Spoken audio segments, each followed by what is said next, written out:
Presented by Cave.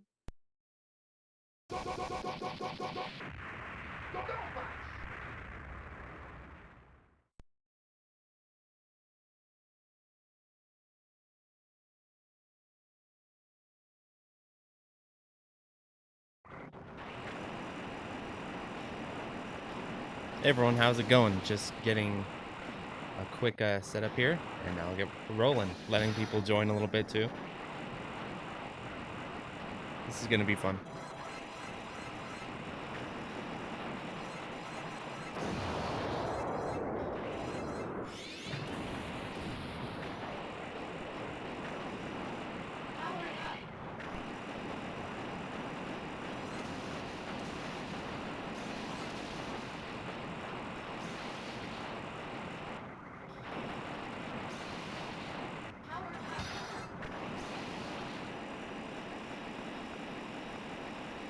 Just getting my monitor in place.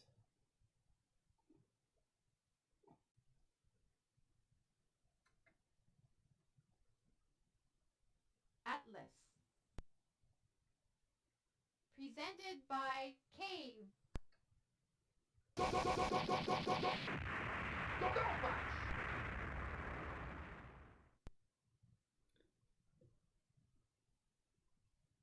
Oh yes. Definitely have heard of him. I made a video about him actually. I talk about him on my World of Long Plays video. A very, very talented player. Am I right? Very talented. Made me believe things that weren't possible are possible. The right tools to assist you, you know. With the right tools at assistance, anything is possible. And that's something I learned from Shalanji. Yeah. Yeah, I believe it's performance art, really. Let's do this. Okay, the countdown begins. 3, 2, 1, go. It's been fun because the past while we've been making a bunch of videos talking about Dodonpachi now on the MiSTer, but now it's time to show it off, right? Especially since I'm practicing for the Kumite in 2 weeks. Gotta get that down. I'm gonna play it on the MiSTer.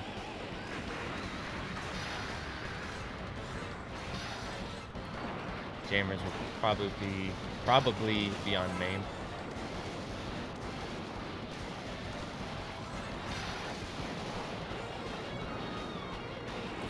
There you go. That's the only chaining you're gonna get.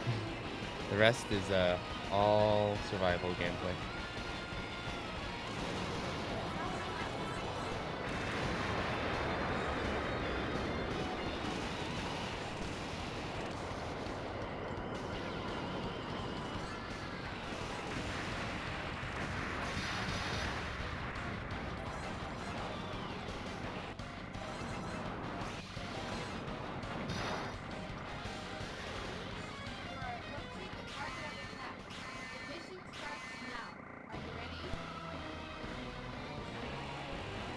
Put on my sweatshirt because I was cold, and now I'm hot.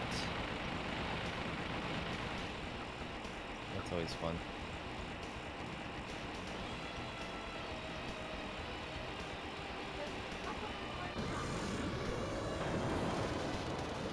The reason why I bomb there is because it doesn't matter. I'm not playing for score, I'm playing for survival, and so it's just fun to get that fight over with faster. It's like a speedrunning technique.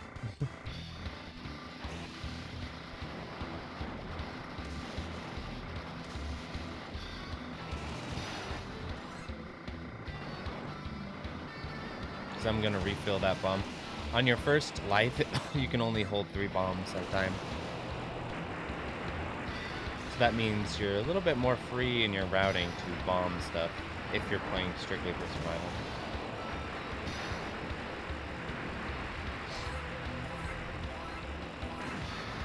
I usually play CS, so there might be some really obvious mistakes from me in today's session. Just be aware.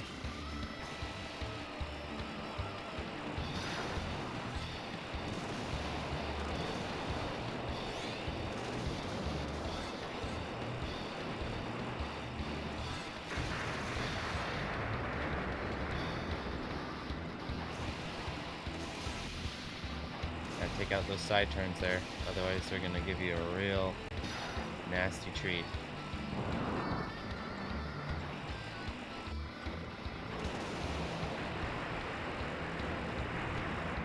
For some reason, my hand wants to just reach over and hit the bomb button. Like, keeps itching towards the bomb button for some reason.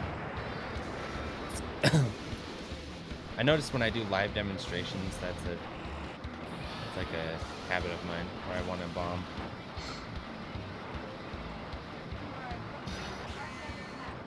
Mission starts now. Are you ready? Let's see. See, I got my bomb back. Reloaded. I'm gonna bomb this tank too.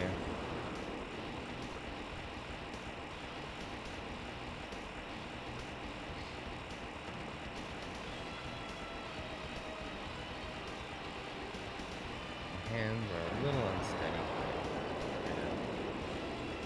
Sometimes when you play, you can feel that your hands are a little bit less steady than usual.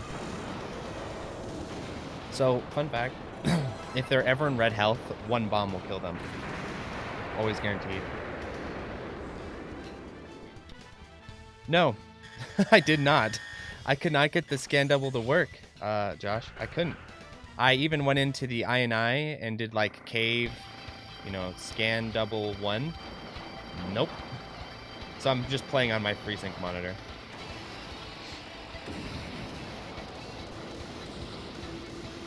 All the other cores are doing it too. Like I have the scan doubling working for all the other cores, but this one's being stubborn and ain't having it. So I was gonna play it on my CRT, but in order to get it onto my CRT, I need to scan double it into my Extron.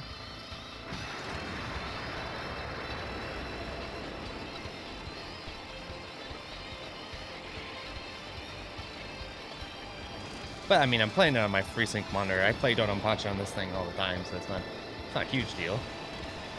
Something to figure out though. Because yeah, it will be nice in the future to play it on my CRT.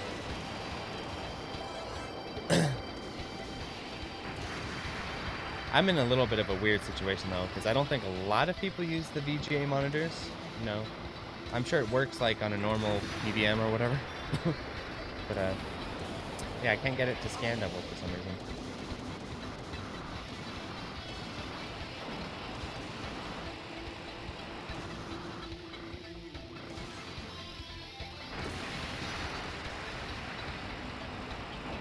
This bit here, I had to sort of... Oh, that's bad. Okay, there we go. Now we're back on track.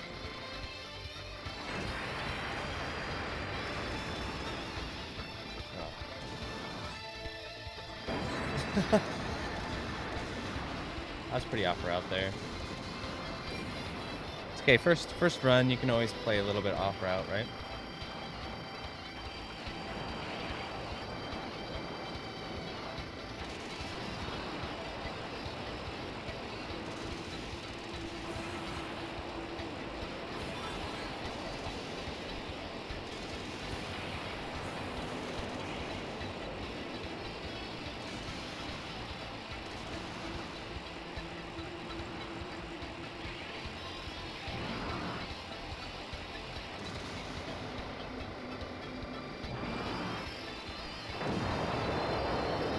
Yes, Bam, I absolutely will. Yes.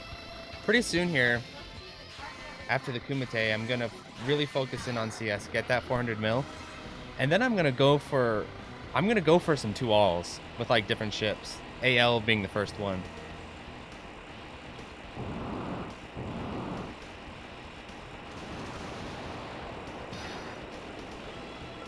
I don't think the 2-all with AL is that much harder than getting it with CL. It is harder, but I don't think it's that much harder. because you can bomb and crap, right? If you're playing strictly for survival, you can abuse the bombs. And AL demolishes bosses even better than CL. So, like, once you get into the boss fight, AL is going to rip the boss apart. And then you can abuse the bombs in the stages. So, score-wise, if you're going for, like, a no miss, no bombs, AL is brutal in certain stages. But if you're just happy to abuse the bomb mechanics, I don't think it's that much harder. It is harder, though. I will say that. It is harder. This guy is giving me some real obnoxious patterns here. Okay, here we go.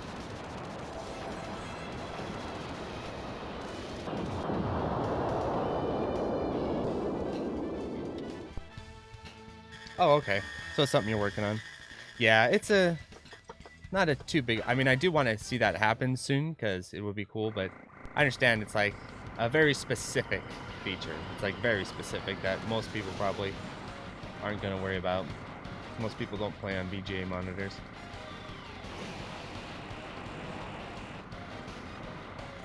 I don't know what I'm doing. I'm like horribly off route. Oh, I know why. Because I'm flying CS routes. I need to pay attention. I need to remember I'm flying CL, not CS. The routes are pretty similar survival-wise, but there are a few times where you need to make some changes.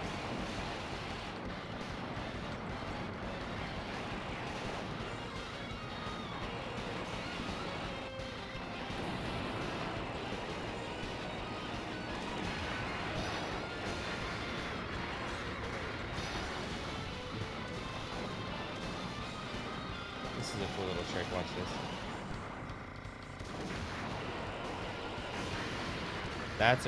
That's the survival strat for that section.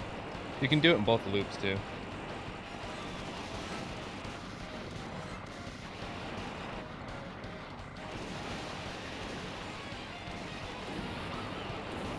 I think this section's actually easier with CL.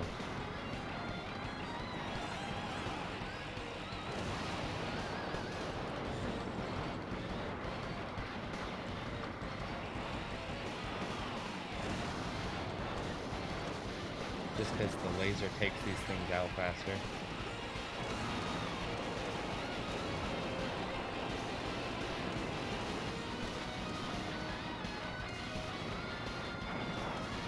This is one of those real make or break sections when you're first learning the game.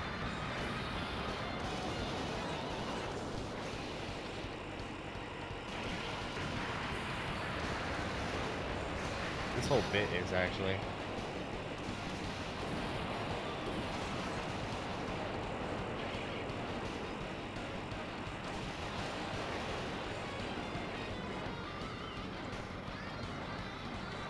I don't want to use this bomb if I can avoid it. There we go. Do that. Back on route.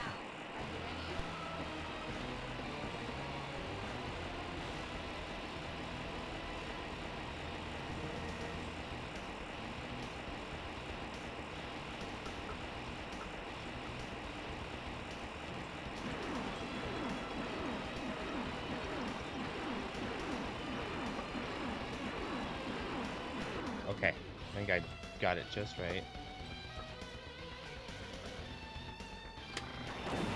Yes. There we go.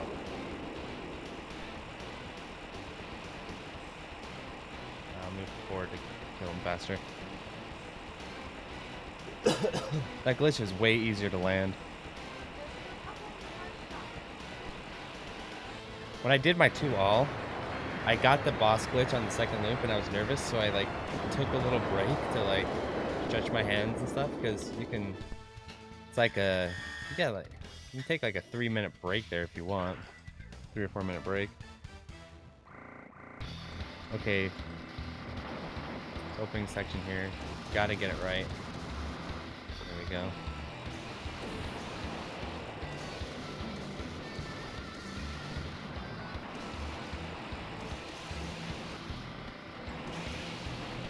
I gotta set this up better.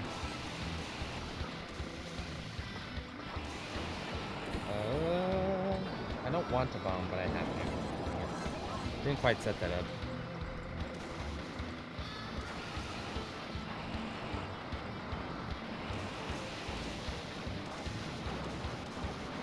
Out of position here too.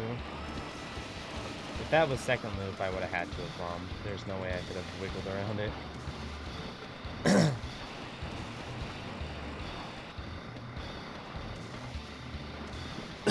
Sorry, I got a little bit of a cough here.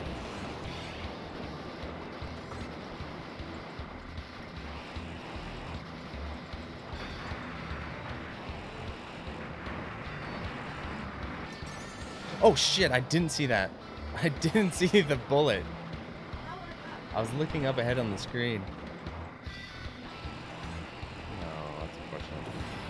See, that's the shit we gotta avoid. Because I need to basically no miss the first loop. Dying right there is like one of the worst places to die to, because you kind of need your power in this section, to say the least.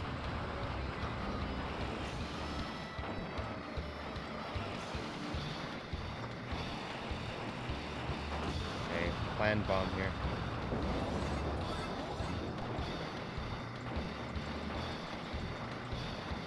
This bit's gonna be harder because I don't have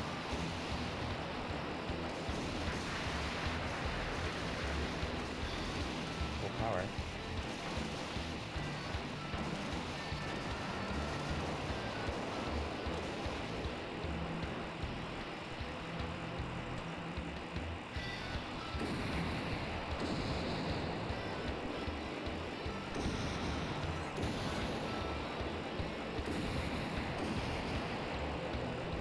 That's an interesting section. It's pretty fun too.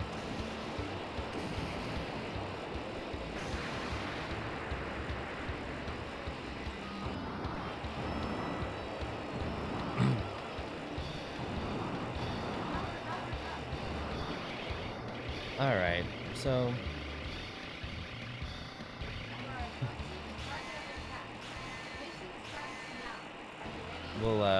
we'll use the regular safe spot. I have a really fun safe spot that I use with CS, but it's not necessary to do. Let's see how it's more risky. So we'll just do the regular way. Especially since I just planted the bomb here.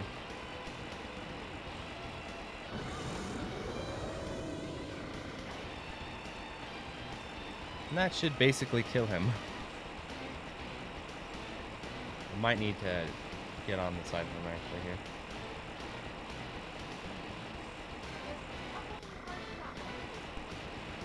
That should do it. There we go.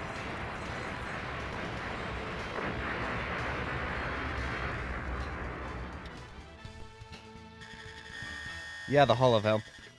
I actually got killed before the Hall of Hell by a bullet I didn't even see, I swear. I just looked up and all of a sudden the bullet's right in my face. I'm like, oh shit, and then I explode.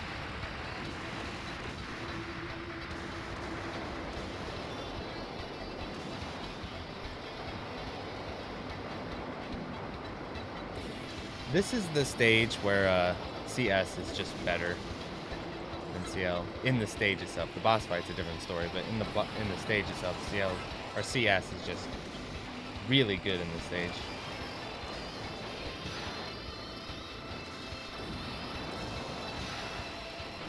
Because it has a lot of enemies sort of like spawning and flanking you all the time.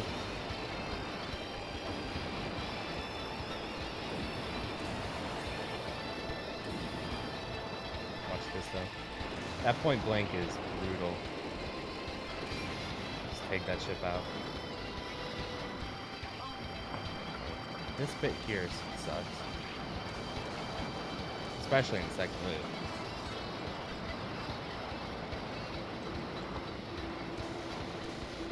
Bomb. I don't regret bombing there, because that's just a part where CL struggles.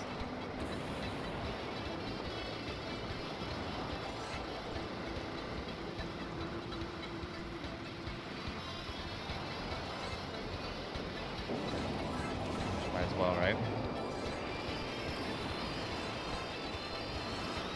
Gotta land damage on the tank.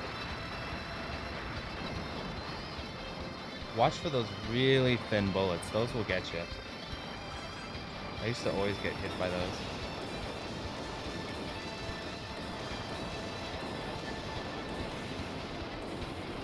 That's a strat you can't do in the second loop.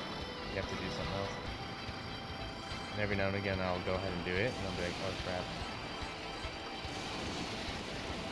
This is a really satisfying section when you just bulldoze it with your laser like that.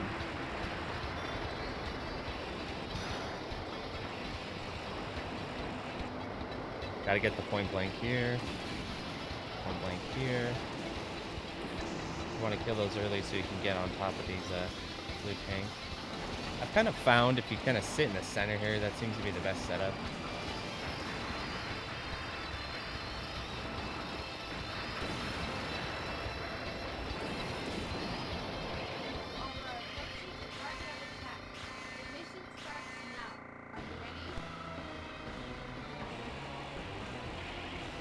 Oh my gosh, that would be brutal. A white label 2-all with Shadia? That would be a damn nightmare. Yes, I think that would be crazy hard. Because those boss fights, Shadia is really bad against bosses. So imagine those boss fights in DOJ white label. They're already crazy. You add in, like, they're probably going through, like, extra phases and stuff.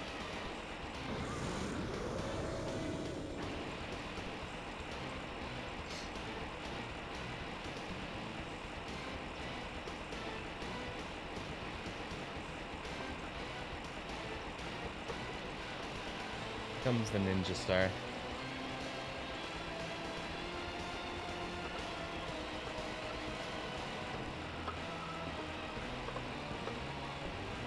Okay.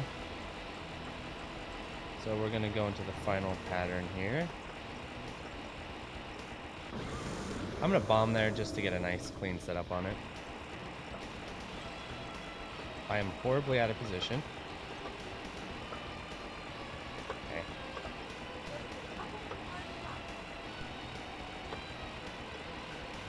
The nice thing about CL at least is, oh my god, I got clipped right at the end there.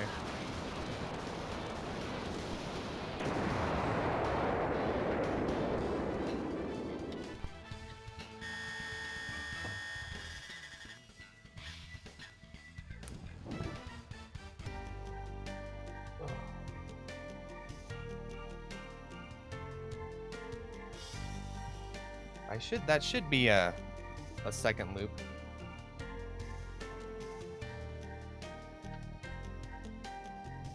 Commercial time.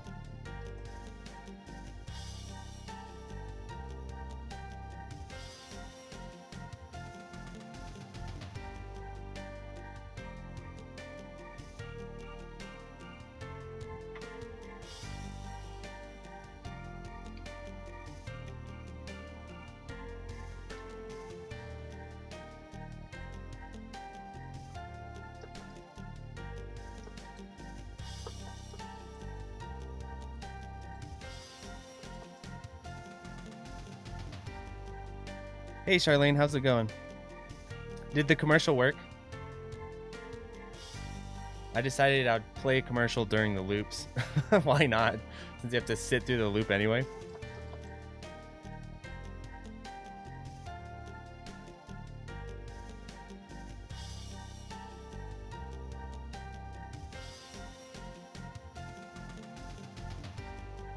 Because it's like Adam, like God created Adam first, so, or like, you know, Mr. Pac-Man. There's got a Miss Pac-Man's coming up. That death kind of sucks because now I'm underpowered. Okay, I have to remind myself to play aggressive. Now we're in the second loop. I gotta play for real. I cannot play passively any longer.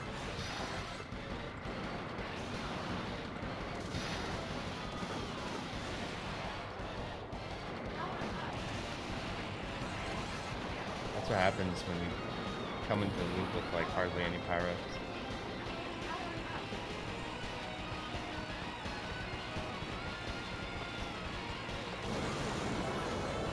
I lost faith there. That's okay, I'll regain that anyway.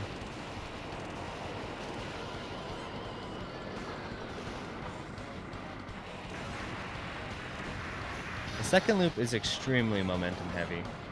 And it's been a while since I've played the second loop with CL, so this could get a little bit ugly.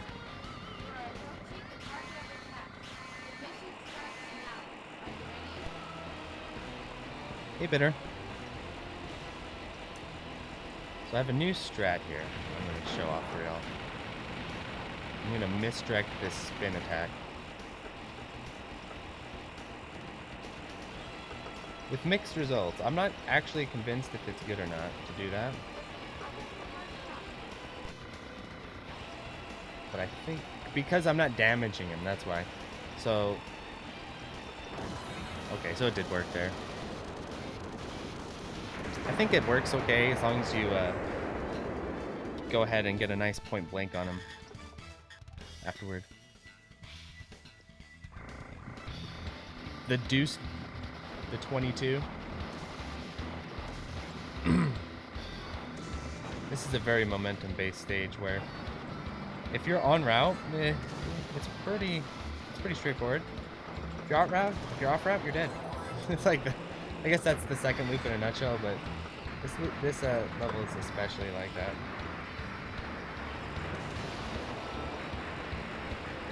Or it doesn't look too bad if you're on route. You're like, oh, it's not too bad. But the second you get off route, you just get pummeled.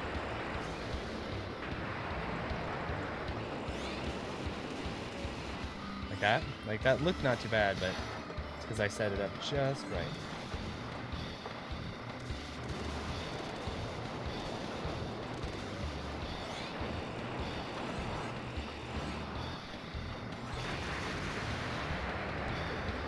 This bit here, I'm still debating what to do. Since I died, I'm gonna bomb. But if I'm en route, what I would have no missed at this point, but I would need to conserve my bombs more, so I wouldn't have bombed there if I was en route. Here's a little safe spot that is so nice. I gotta get over for that bomb though. Okay. If you hold to the corner here, they won't shoot you. I've gotten pretty good at this fight here. Blow the pieces. Come to the left here. Yeah.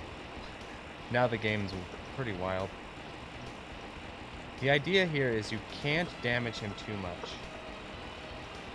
You gotta watch. It's like the H. You gotta get it under the H, but once you're there, okay, no more damaging him. Otherwise, he'll go into like this frenzied kill mode.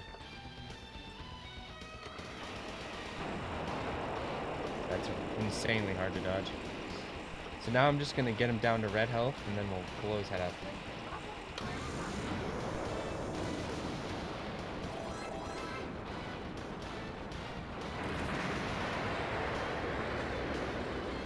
Not really, Cal. I think Plasmo is gonna play AS. I'll probably play AS in the future for a 2-all survival. I won't play it for score, but I'll probably go for a survival 2-all with AS. Maybe later this year. After the AL, I might just roll in and do AS while I'm at it. It is kind of a fun ship to play. It's jank, but it's kind of fun. It's like you're playing a really nerfed game or something like that. From Battle Grega. It's like a really nerfed game.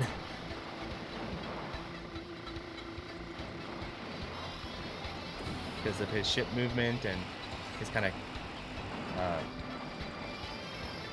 the way his shot kind of works. Kind of similar. Gonna bomb this.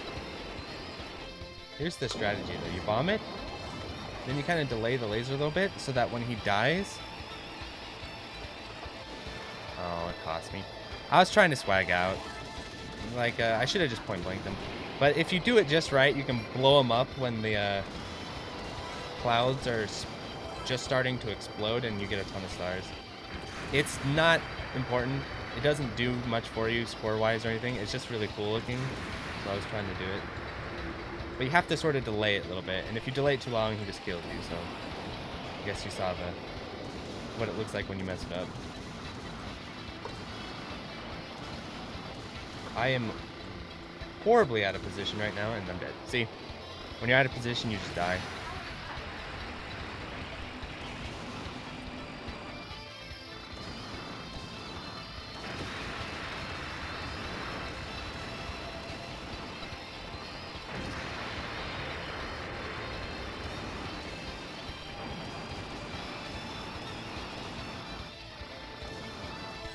That's how you do it.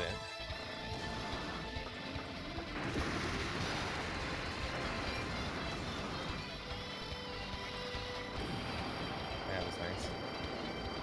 This part's hard too.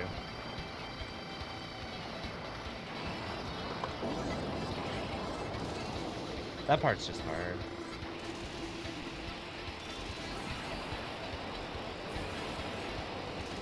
So the idea here is you want to blow these side doors off, and it will unlock an extra extend.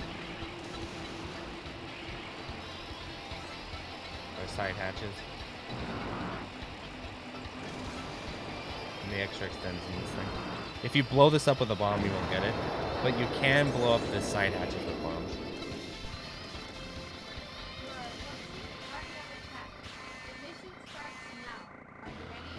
Time for everyone's favorite boss fight. This is probably one of the hardest boss fights in the game, easily.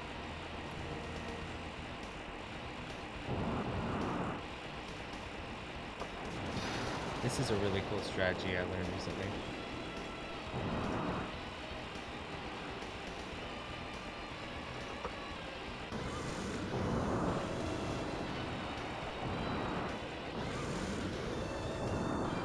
I'm trying to... Wow, I'm getting really bad luck on this. Since I have a bunch of bombs, it's kind of stupid not to use them, but look at how wicked these dodges are. Like, they're so stupid. If he's low down like that, you're basically F.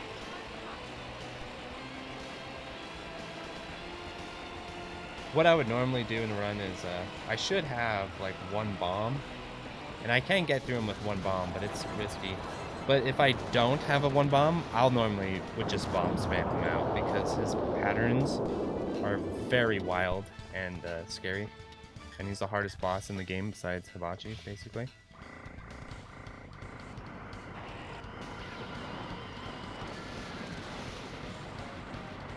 I think they messed up his design a little bit. I think they didn't mean to make him as hard as he is. Because some of the stuff that makes him hard is kind of just jank.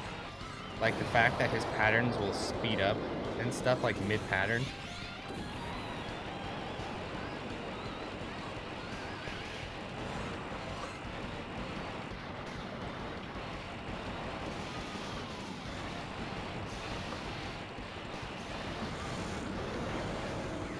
Again, how you handle that with CS is a little bit different. I'm really divided about whether to play CS or CL, because I will undoubtedly do better in the stages with CS, but the CS boss fights are freaking absurd. But then I also wonder, will it look less humiliating when I get absolutely whipped by Jamers who would be playing CL? You know, if I'm playing a different ship type, people will be like, oh, well, you know, maybe his ship type just wasn't as good, you know? that could be an idea. After I die here, I'll switch over to CS. Just because it might be worthwhile to just suffer through the boss fights, because relearning the second loop with a different ship, while I did do it in the past, it's been a while. Game over.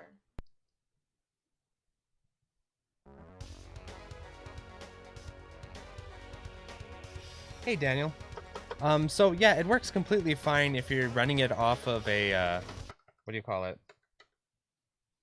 Like a PVM or a 240p.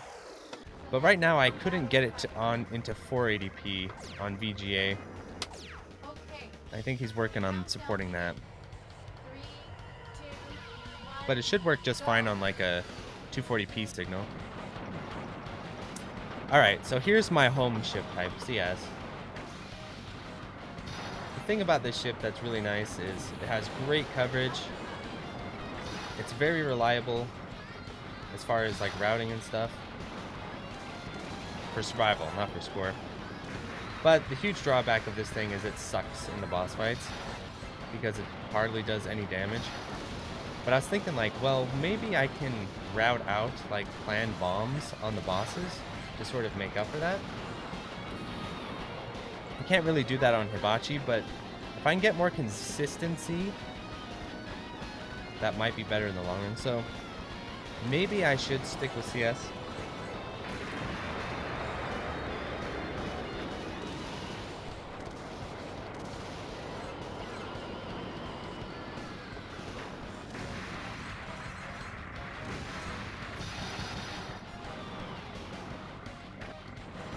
And you get to see all my fun boss strats, right? You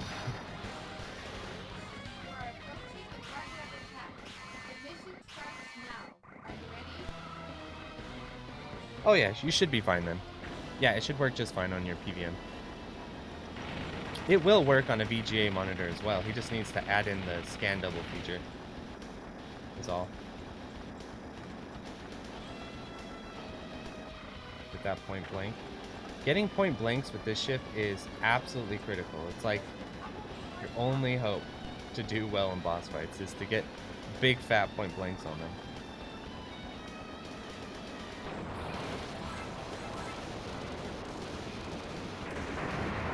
Yeah, my weekend's been really good. I had last week off of work, which I really enjoyed, my vacation. So yeah, it's been like a super long weekend for me.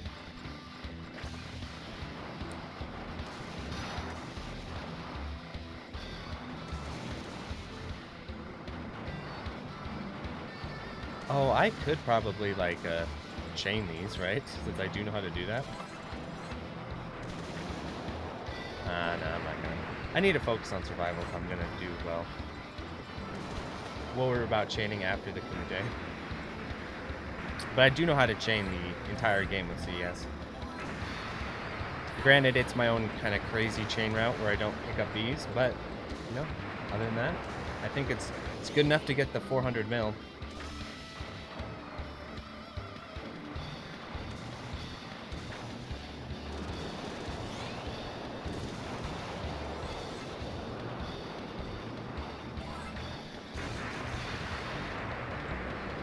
The real question is, after I get the 400 mil, if I should switch shot type or switch ship types or stay on CS for the 600 mil, which will be the real crazy goal, because that's going to involve getting all them Bs, which is really hard for this ship because its laser is so freaking slow. And of course, not dying, not bombing. Which is fine in the stages, really. It just comes up on the boss fights where it gets real challenging.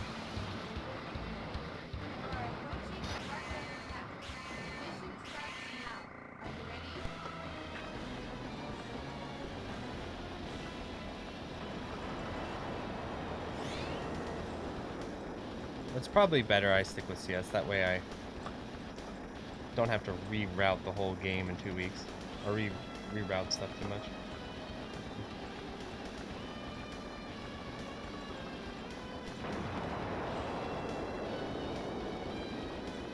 So in the first loop, you don't have to worry about the whole H thing, not damaging him too much. That comes up in the second loop, though.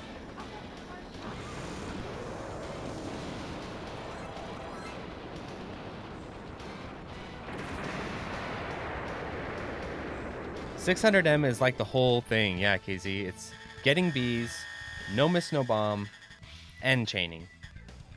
You can drop your chain a little bit, like here and there. Like at the end of the stage, maybe. Of some stages, you could like drop your chain a little bit, but other than that, yeah, you gotta play like a beast. But I was always gonna get 600M at Dodonpachi some point. I decided that years ago. Like, I will not, before I'm dead, I will get 600M in this game. Hopefully it doesn't take that long.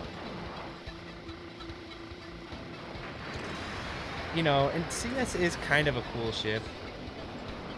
So I kind of like the idea of sticking with it, but the real problem is the boss fights with this thing. Especially 2-3. That's the run. And then also 1-6. You know, that final attack. Because with the CL, you can actually learn this sort of little pattern. Jammers will do it in the Kumite. That makes it really consistent to dodge that attack, but CS can't do it because it's too slow. So you just have to dodge. Like, I even watched, you know, the highest super plays available. They all just basically dodge the way I dodge, where you have this sort of semi-formulated route, but it's all reaction-based. It's fun, but it's scary. The good thing is I know how to do this stuff, though.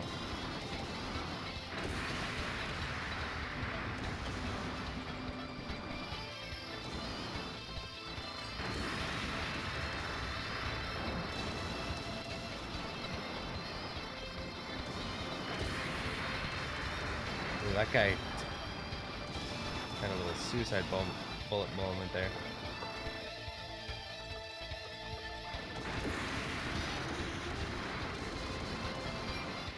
So when you're playing for score, what you want to do there is you want to delay those kills so that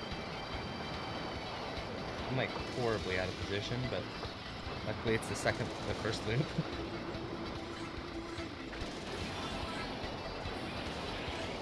Here's the trick. If you ever get kind of behind and you need to kill those hatches faster, and you have two of them, you can aura one while shooting the other. Oh, there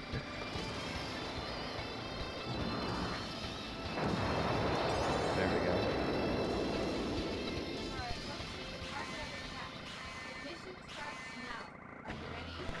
Okay, I have to remember, this is a little bit more technical now. Because I gotta blow this thing up first. Gotta blow this up. And I gotta get on top of this guy.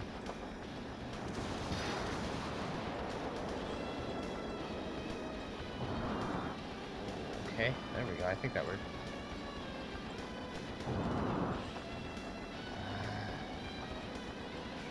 This ship requires a lot of pretty technical movement because you have to unfocus and refocus all the time.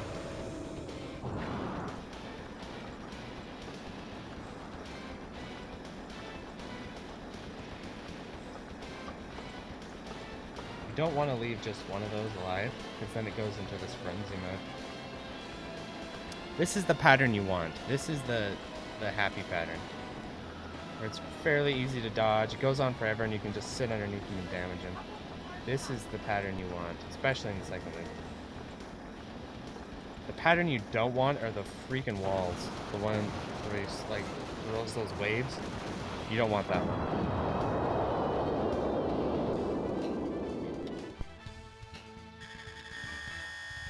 Yeah, so different there's like different layers when it comes to like bosses. Like some of them you can fly over, like that guy.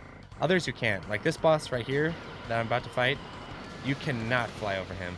But if it's like a ground-based enemy, like a tank, like the tank boss, you can fly over him.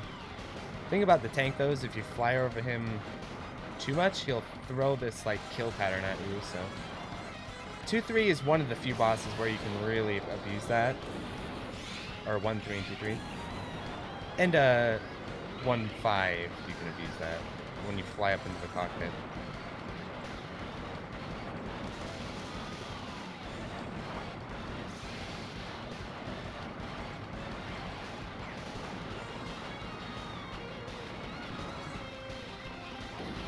I'm gonna take this stuff out on the right first. That's correct. There we go. This is my patented move. I've never seen anyone else do this, but it actually works really well. You can actually use that to chain in the second loop too. That will chain. First loop, you have to do something else to chain, which sucks. In the second loop, you can do that and chain it. It's pretty awesome.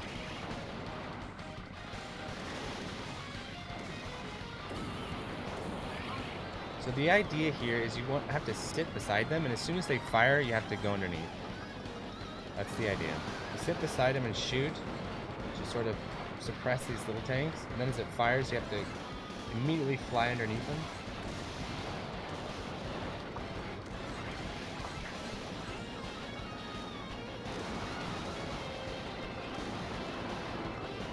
Oh, I almost ran into that stupid bullet.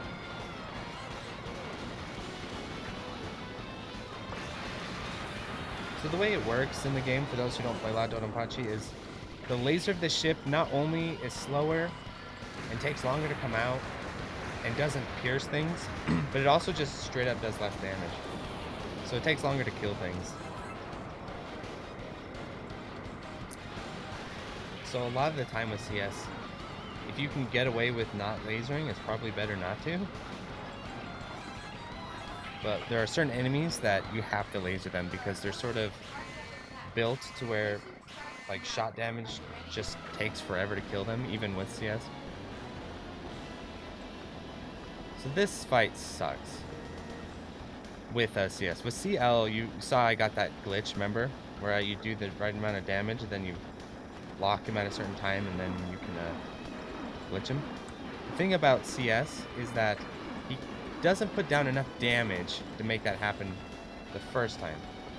So you have to have him go 2 rounds here. And then it's more precise. Okay. Any more and he'll go. So hopefully I get it here.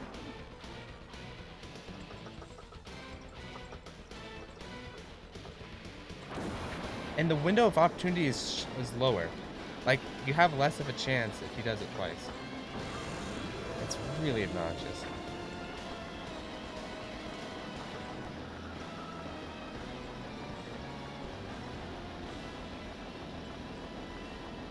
Do that. This pattern's weird.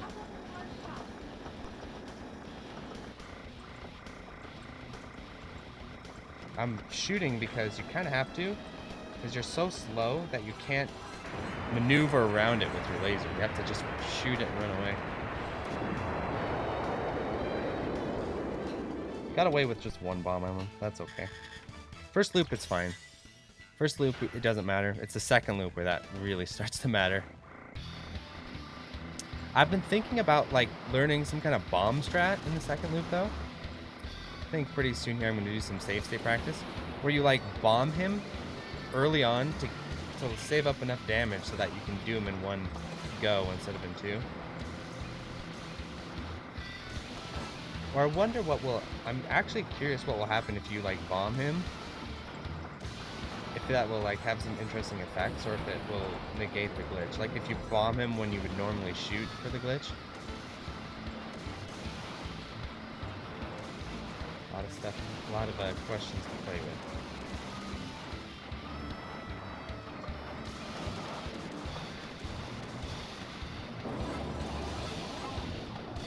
Kind of got stuck in a bad position there. We're still completely on route though, because the first loop is much kinder than the second loop. So even though I've had some bombs and stuff, it's fine.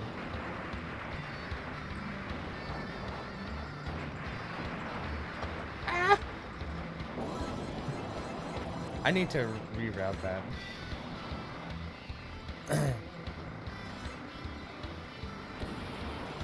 Okay, I should be okay here. Because I practice this a lot. And I do have a bomb in case something goes horribly wrong. This is one of the most technical parts of the game. This is the Hall of Hell. First loop version isn't all that bad, but second loop, wait, that's when it gets real crazy. Okay, that should do it as far as like not even having to bomb. Provided I don't fly into a bullet. There we go. Okay. Okay.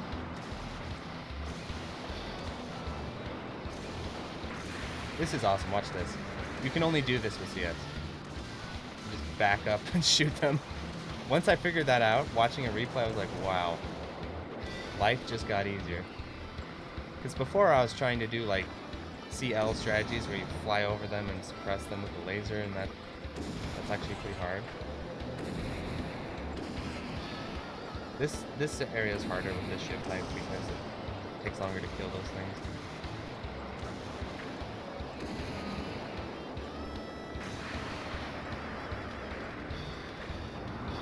You have to point blank those. Otherwise, they'll get those missiles out, and you're in for a real rough time. Because the missiles won't only just shoot coming down, they'll actually shoot backwards as they fall. So it's really hard to dodge them.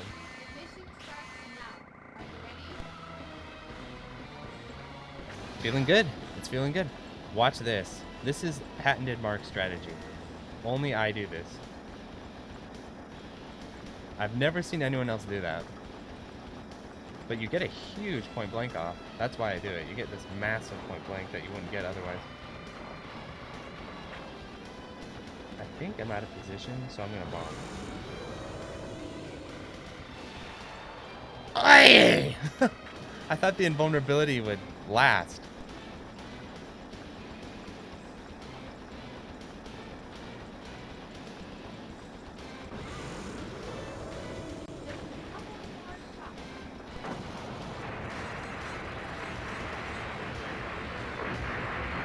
Oh no, it's behaving as it should. It's just the game's really hard. The game's just a mean boy. Rip bombs. That shouldn't have happened, KZ. That was a mistake. You don't need to even bomb that guy. I was just doing that for safety. And it bit me in the ass. Don't you hate that when you bomb for safety and end up dying in the process? Because you, like, get out of position, or you think that the invulnerability is going to last longer than it actually does.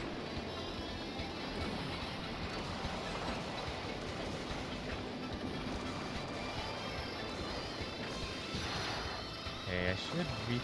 The nice thing about CS is, you know, when you die in the first loop, it sucks, but it doesn't suck as much as CL because you can get away with just flying around and shooting way better than you can get away with just flying around a laser. And it doesn't really affect your point blank damage, I don't think. If it does, it's not all that much.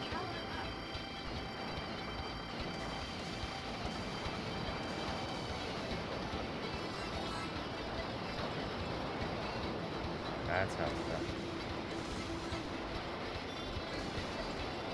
I still hate this bit though. It's just hard.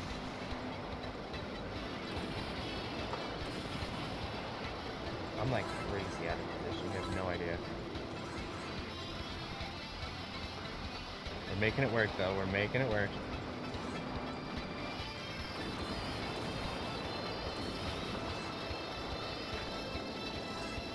Gotta put that damage on that tank though. Blow up, you stupid tank. Blow up.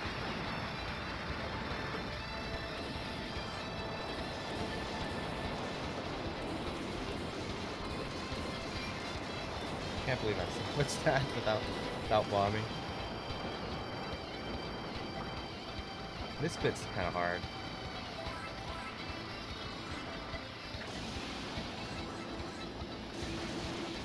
There we go, got it.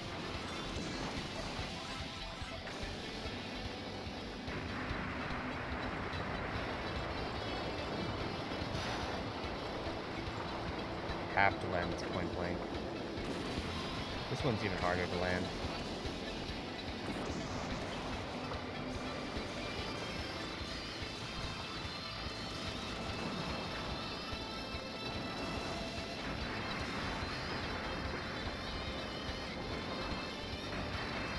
Everything just takes forever to kill. Okay.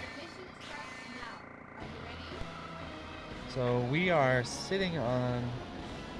We should be completely fine unless I choke. As far as getting into the second loop. But the idea is to no miss the first loop. That is the idea. So far I have one miss. It's not great, but it's still doable.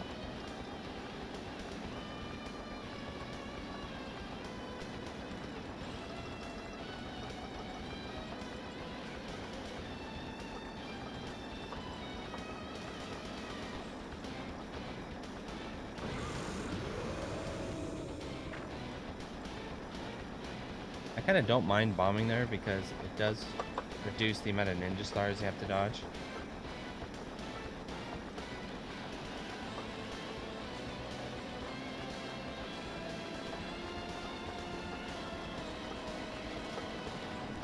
No, I bombed. I bombed, damn it.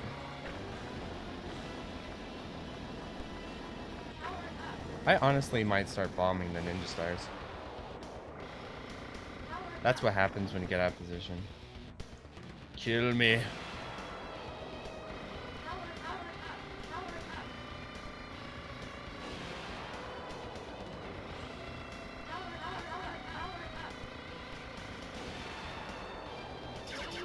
I let myself die because we weren't going to loop anyway after that second death.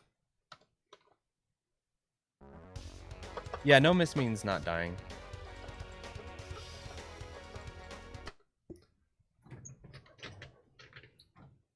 Select your battle fighter. Okay, the countdown begins. 3, 2, 1, go. Hey, thanks, Sam. I really appreciate that.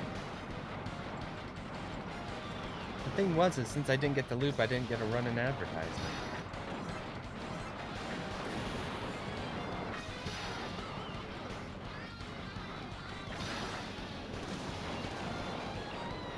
That's the deal. If I make the loop, I gotta run an ad. That's only fair. It's only fair. I'm testing it out, too. I don't even know if it worked. Last time, I hit run ad button. I don't think it did anything. Companies are like, we're not putting ads on this crap. Maybe if I was more popular.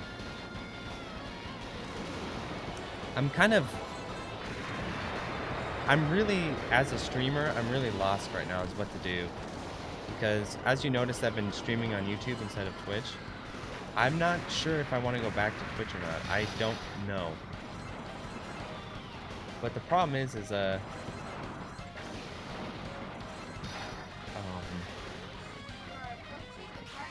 there is the potential people would sub to my Twitch channel, but you know, that's such a rare occurrence that I thought, well, maybe it's probably better to just stream on YouTube, gain the little bit of subscribers that you do gain streaming. You know, like after a stream, I'll sometimes gain like 2 or 3 subscribers. I mean, that's something, right? Rather than streaming on Twitch where, you know, usually nothing. And then maybe I can like sneak in an ad or something like that. I'm debating it.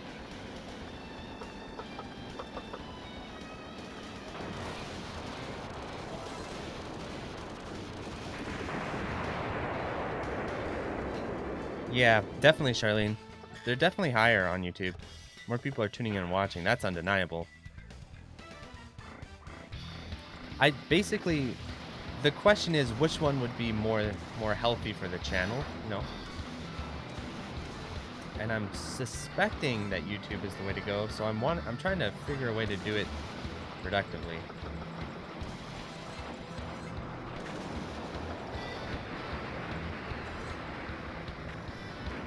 But I also wonder, like, if I'm a little bit ahead of the curve here, where I don't think too many people stream on YouTube that much, right? Like, most people still stream on Twitch, like most gamers, right? And, like, people who stream on YouTube are usually, like, YouTubers, you know, doing, like, Q&As and stuff, which I think works really well. I'm testing some uncharted waters here, as far as, like, running streams on my YouTube channel, as far as do people enjoy that, or does it annoy them? Like, does it annoy them to open up their sub box and I'm streaming? That's why I enlist the videos. That would be a nightmare if I didn't enlist my streams, of course, but I can bother.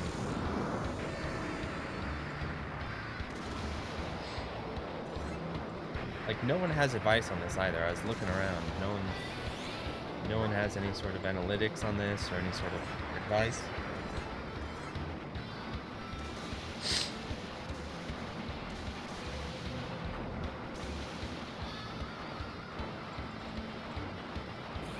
But I am getting more people watching on YouTube, so I thought, well, at the very least, I am reaching more people, and that's pretty important.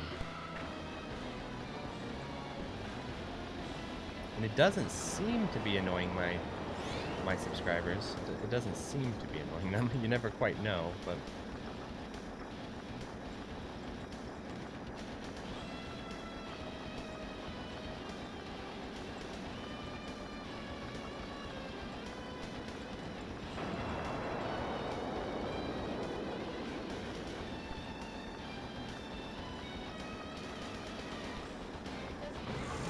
I'll do it. BM says he doesn't visit Twitch at all. I hardly... You know what, BM? That's a good point. Like, as a consumer, I never go to Twitch. Unless someone, like, tells me they're streaming and I know them. I'm like, oh, okay, I'll watch your stream. Or if there's, like, a tournament, I'll watch tournaments on Twitch. And if someone tells me, hey, I'm streaming, I'll, you know, watch their stream on Twitch.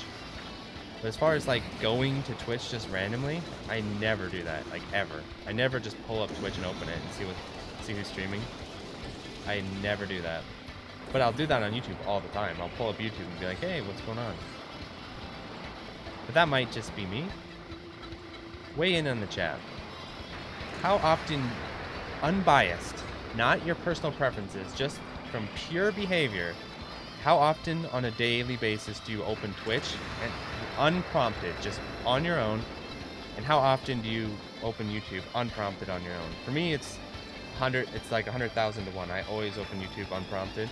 I almost never open Twitch unprompted, but that might just be me. So I'm curious to hear.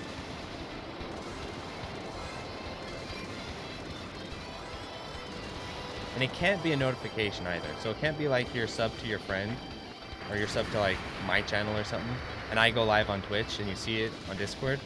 That doesn't count for this survey. The survey is completely cold. You just open Twitch and look and see, oh, who's streaming?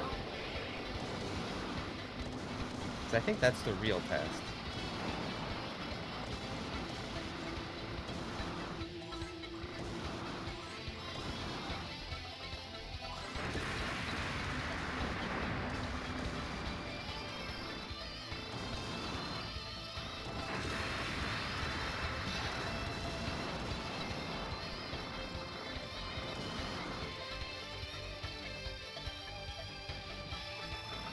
Here's a nice cancel. A little hint of mushi there for you.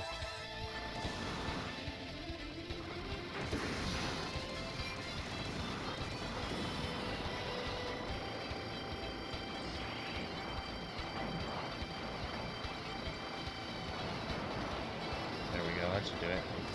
See, that was the correct way to route that. Very clean. I'll check the chat in a moment. Oh, I can pause. I forgot about that. I can pause. That was a cool feature he added. Let's see what the chat has to say.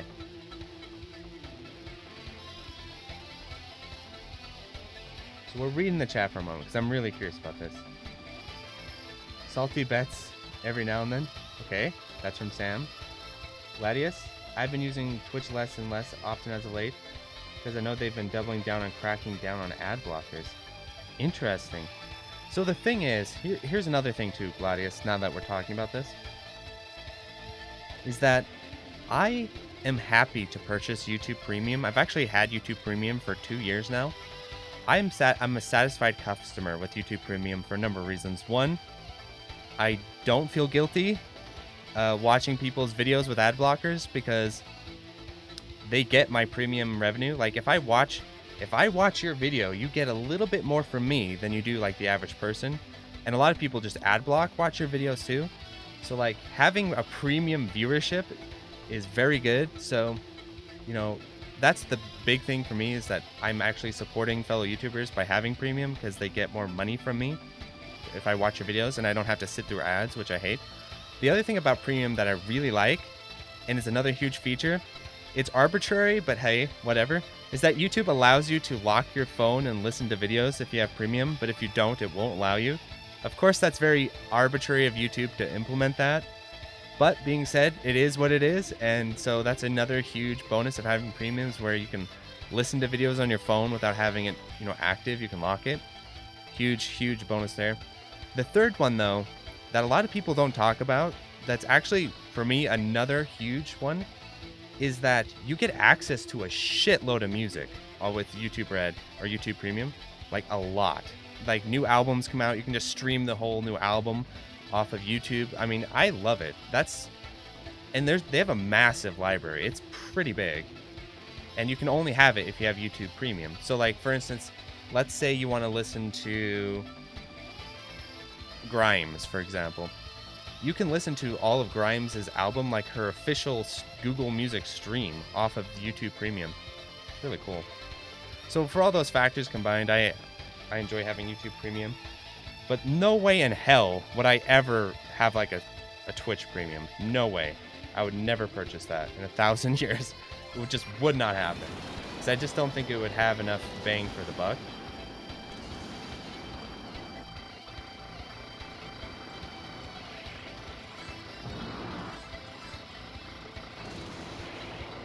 But I would sub to people's channels on Twitch. Twitch has that. Twitch has the like the donate culture not really locked in. That's like its best feature. Is that people will just, you know, sub to you and donate to you on Twitch. Like they will do that. On YouTube, you could right now like donate to me, but it's just not part of the Twitch ecosystem or the YouTube ecosystem. People don't do that because it's not as nifty as the way Twitch does it. So Twitch has that.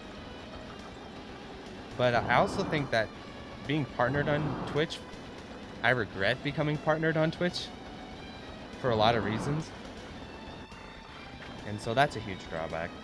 Whereas I don't regret becoming monetized on YouTube, because that's, you know, basically a good thing. There's nothing really negative about being monetized on YouTube that I am aware of.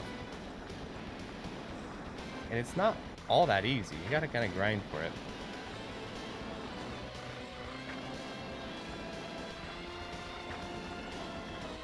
The most obnoxious thing about being monetized on YouTube is verifying your PIN. They have to like mail it to you. And my verification came up right when COVID began. And so they never mailed it to me for like months. And I never got my PIN. And I actually went an entire month unmonetized because the PIN didn't show up. And so I had them send like 3 pins to me before I finally got one. And I think it was like September. I had no monetization on my channel because of that, because the pin didn't show up.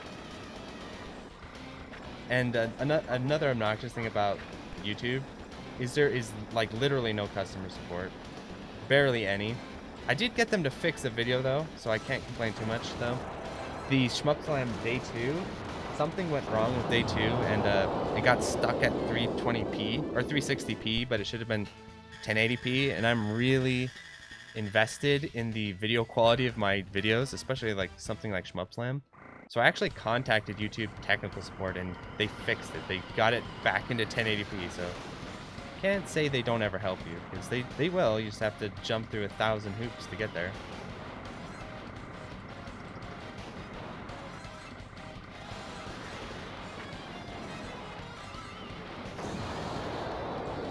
Those lone turrets. Last stand.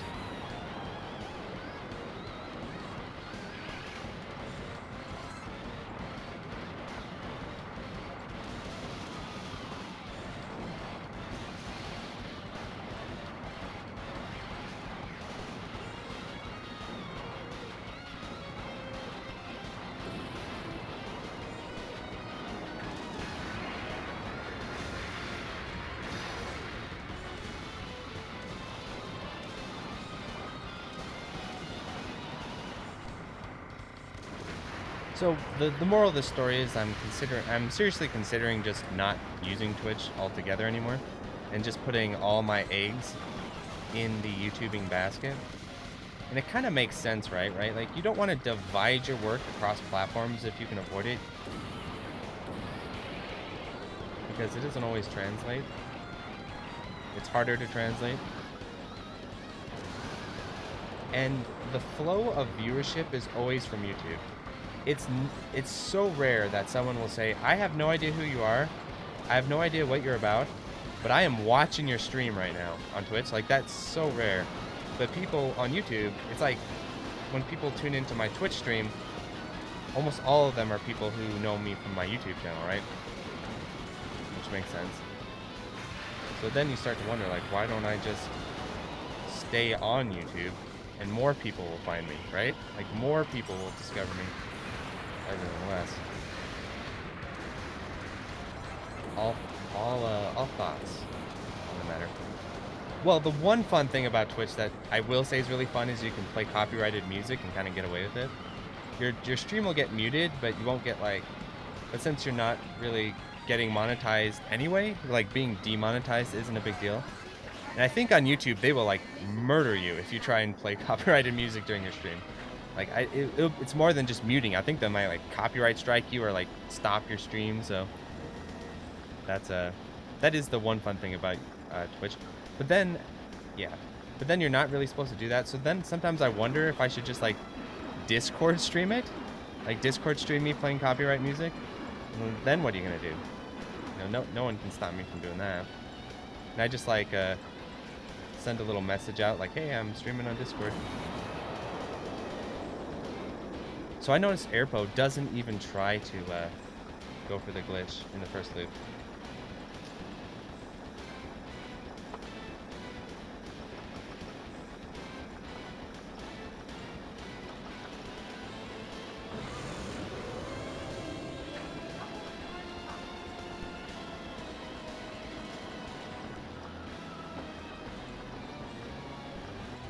There we go. Very much on track here.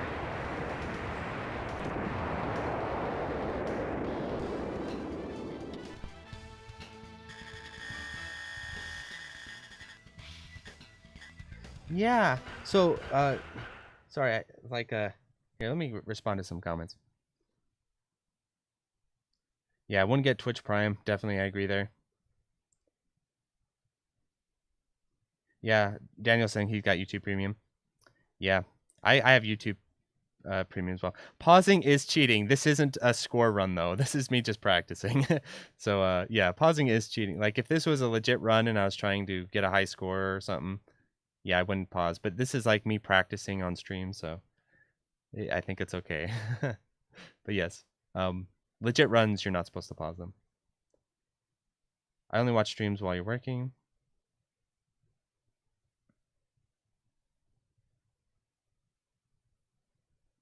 Oh, let's see what Charlene has to say. 5 times a year on Twitch, 5 times an hour on YouTube, yeah. Charlene's 50-50. Charlene is a Twitch master. Charlene has Twitch on lock, so that doesn't surprise me.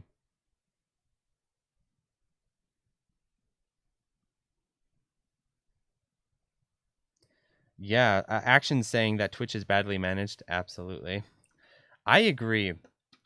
And wasn't Twitch like just like actually this happened to a shmupper. Like a shmupper had a username they didn't like and they just banned him. Like and it's like, okay, it was a little bit offensive. I'm not gonna say it wasn't a little bit. It wasn't like crazy offensive. It's just a little bit insensitive, I guess you could say, or kind of insensitive. But the thing is like they just banned him, right? But wouldn't it have been just more productive? Like if I was in management at Twitch, right? I would have just forced him to change his username.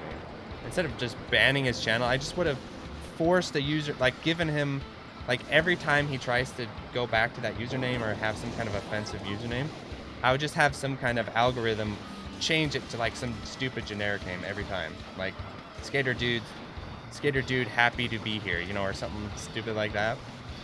Rather than, like, because it was like juvenile. It wasn't like a really, really nasty or anything. It's just kind of like juvenile humor that could be taken as like kind of edgy and offensive. And I could see why Twitch wouldn't want you to have a username like that. But I wouldn't say just ban the dude. I would say, okay, well, let's. This section needs rerouting because it's getting the best of me. I would just have some kind of algorithm that like just forced a name change every time you try to do something like that. So just change your name to something generic and stupid.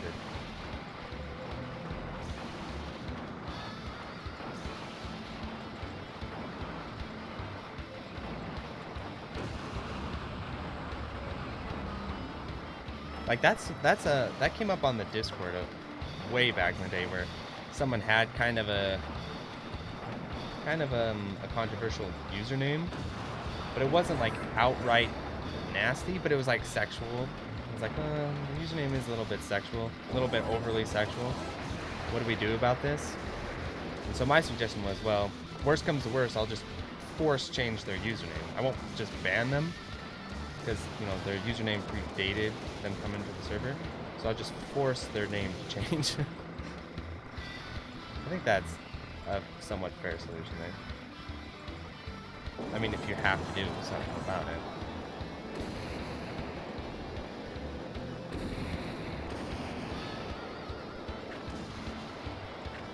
I've died in that section before the Hall of Hell, I think like 3 times now. There's some real bad mojo going on there. Oh, you're about to see me get in a real sticky situation. See, this is what happens when you don't have enough power to kill them. You get into this stupid missile dance here. Oh, okay.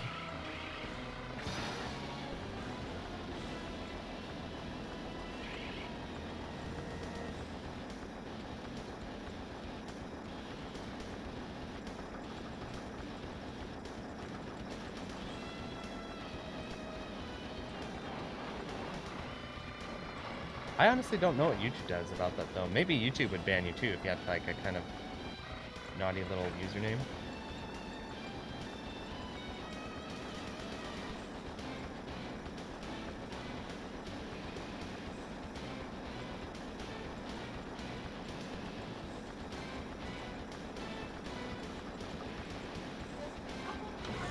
There we go.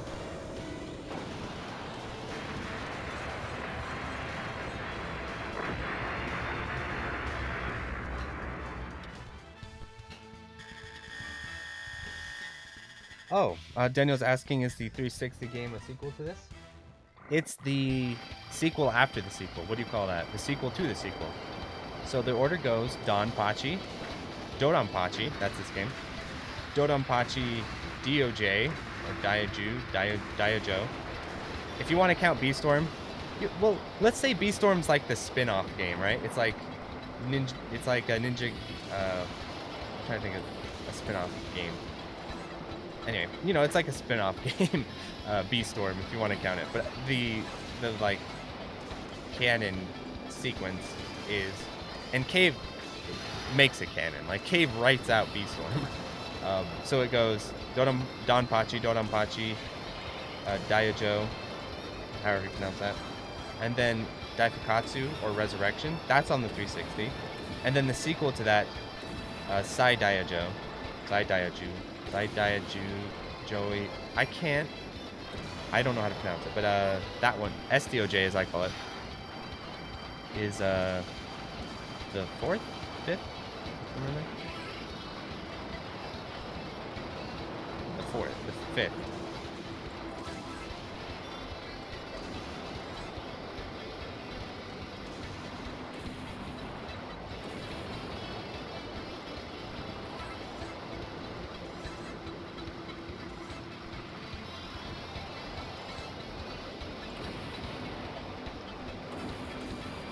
Oh. Oh. Some nasty surprises in there.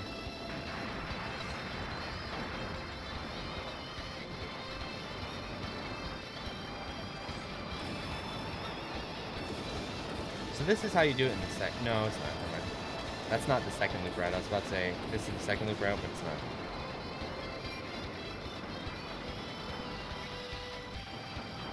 This part in the second loop is real scary. I'm so out of position, I have to bomb. Alright, no more bombs now. I gotta just fly through it.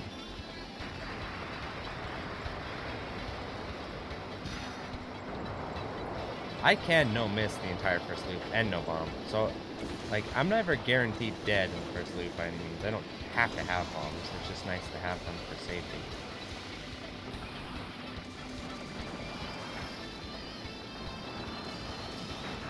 Especially this part right here.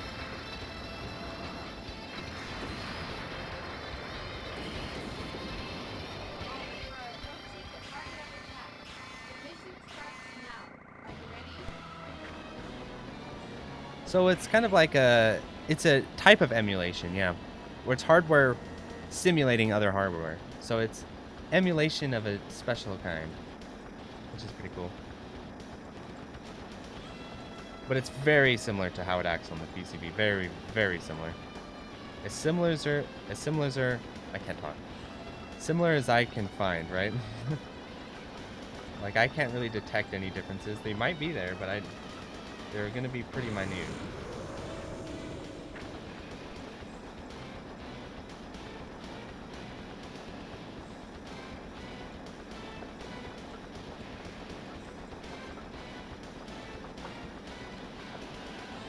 Here we go, ninja stars.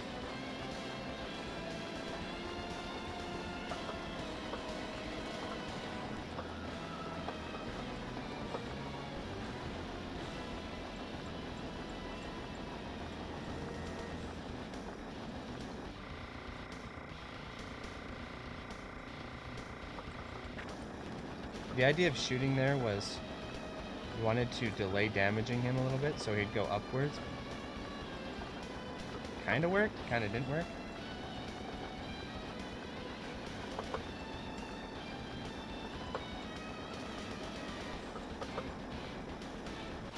Those dodges are so damn tight. The idea there would be I'd have a bomb. Okay, well, we made it to the loop at least.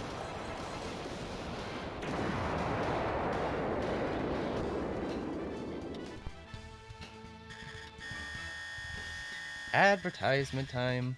Let me know if the ad works.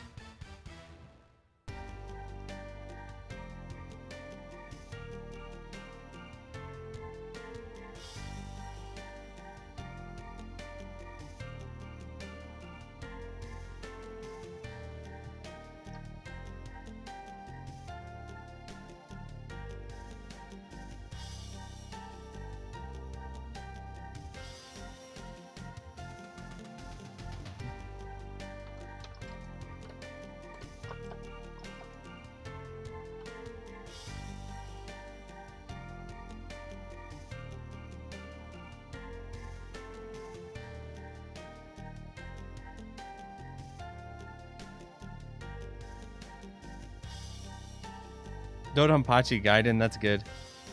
Is the ad over? Did the ad go? 2 questions. Is the ad over? And did the ad actually happen?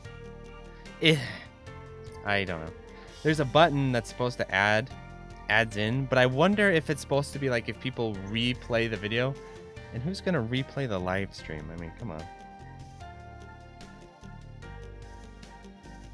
It must not work. It must only like add them in later on for people who watch the VOD. So, I don't know how much use that's going to be.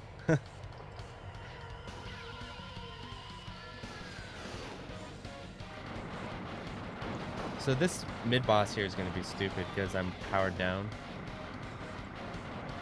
So I'll probably have to bomb the mid-boss because you need that power.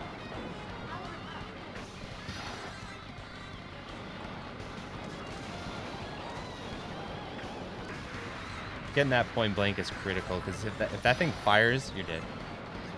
Your ship is too slow to get around it.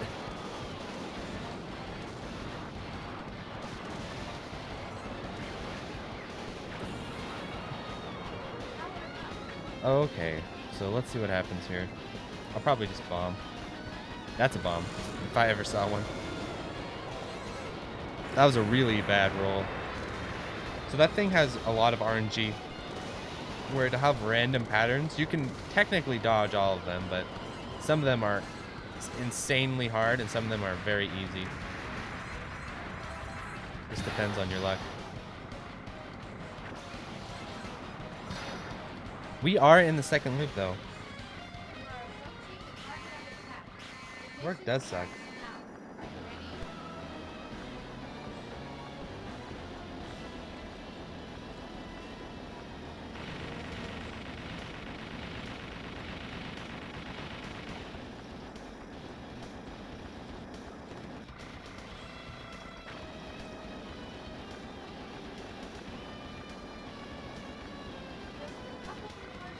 I think that was really good. Yeah, that was really good. You should be dead now. That's a really nasty pattern. If you get you have 2 shots that are easy to dodge, and the third one is like this. wall. That's really hard to dodge. Yeah, YouTube Premium is awesome.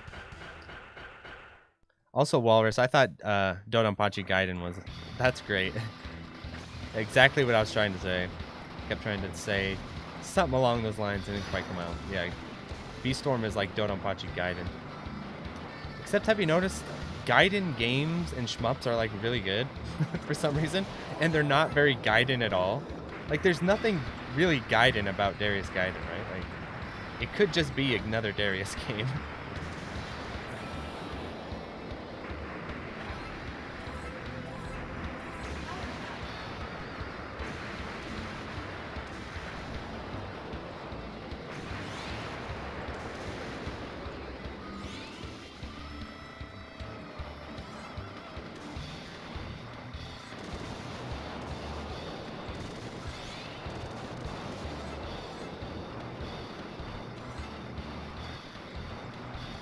I'll try to do this without a bomb.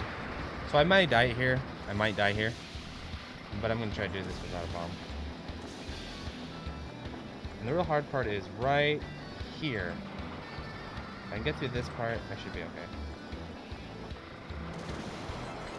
There we go. Nice. Saved myself a bomb.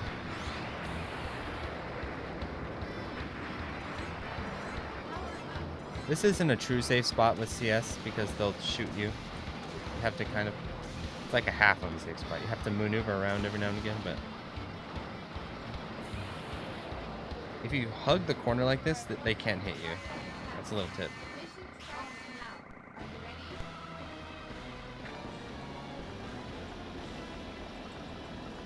Oh boy.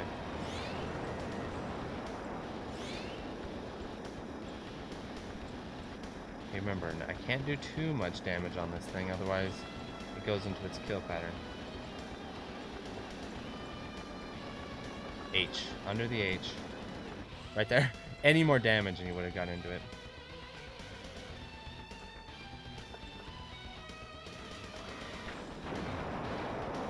There we go. Now I just need to get him down to red health and fire off the bomb.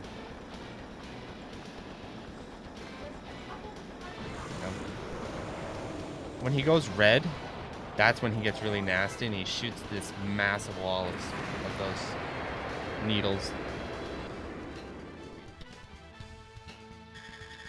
Question, why is there never any talk of Castle Shikigami or Mobile Light Force? A lot of people really like them. I guess I don't talk about them too much. I'll probably have to cover them on my channel, but I know a lot of people who love the Castle games a lot. They're great games. Probably just, you know, the genre's very big, so sometimes even really great games tend to get ignored a little bit. But I will have to cover the Castle games on my channel at some point, especially, isn't the second one supposed to be the best one? You gotta love the cover. I actually own Mobile Light Force on the PlayStation 2. It's like the most ridiculous, crappy cover ever. It looks like a Charlie's Angel ripoff. So this is what you're supposed to do. Like that. That's the safe way to do it.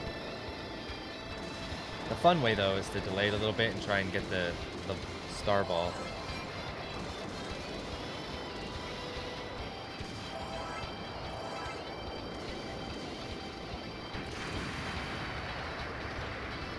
Okay, this section coming up here is going to be real challenging. The second loop version of this is really hard. You have to be incredibly aggressive. Otherwise, you just get completely walled out.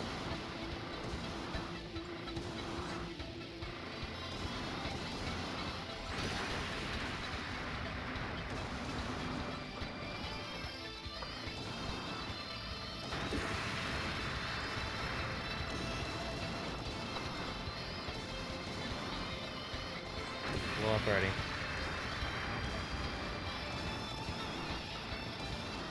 Oh!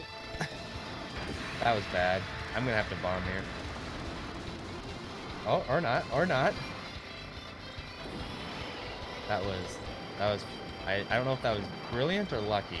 Maybe a combination of the two.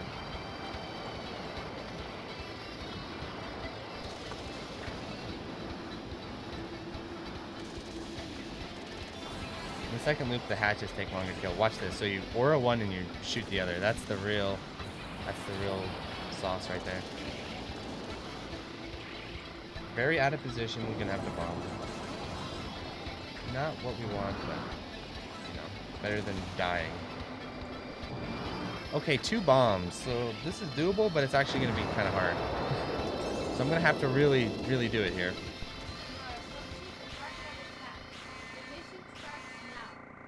Yes, I did. Yes, I did. I'm gonna do a commentated video of it. I didn't just beat it. I got the no death clear after 4 hours, but I did do it. Yeah. Oh shit! Come on. Really? Bomb spam. Now the name of the game is bomb spam. If you die on this boss, just bomb spam it. Don't get cute with it. Don't try and recover. Just do what the B button wants to do.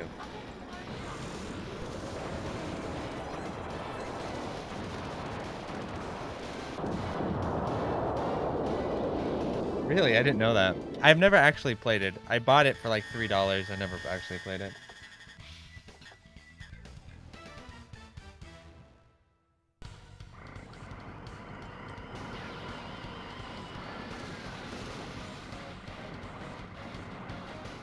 I think it says bomber, right? I think so. When you collect the bomb, I think so.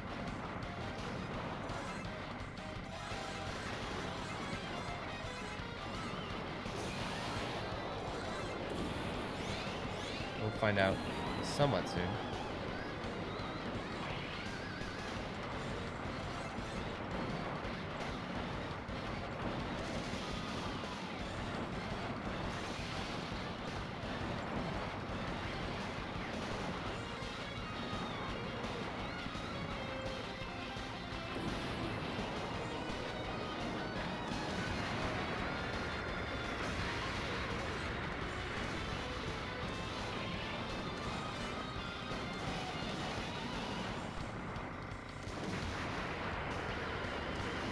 See how that chains.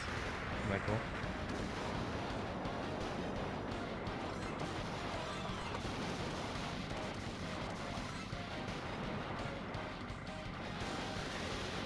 Alright, this second loop one sucks. See? Bama. Bama. I think that's a good start.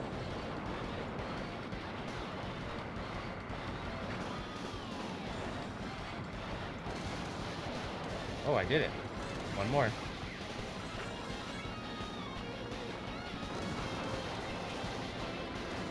Hey, I made it through.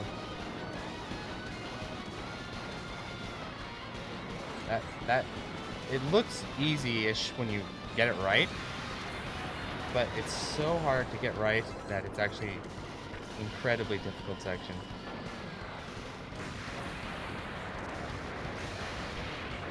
This part sucks.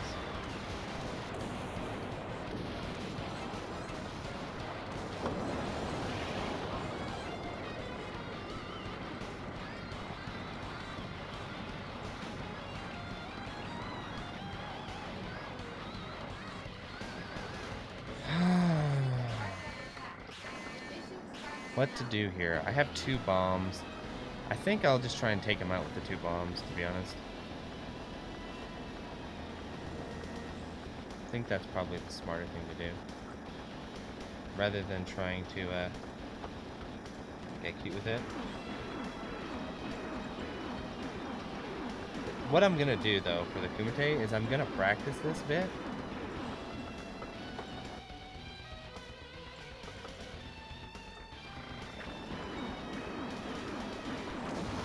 And I'm going to try and figure out how to like one bomb him into a glitch.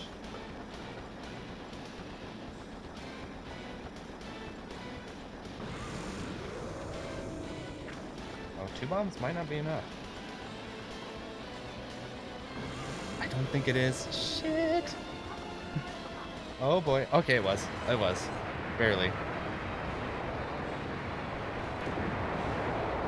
No, Kumite's the whole game.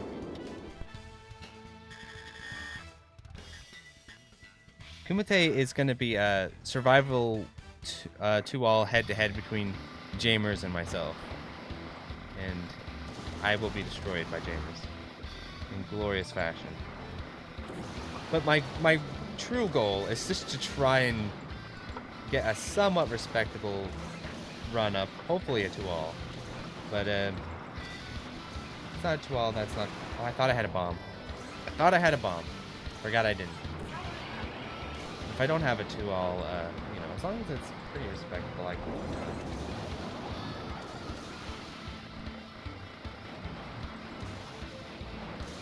Oh, I'm way off route here. Okay. There we go. That was clean. This dodge is scary. So this section has been the death of me in the loop, the first loop. So I can only imagine what it's going to do to me in the second.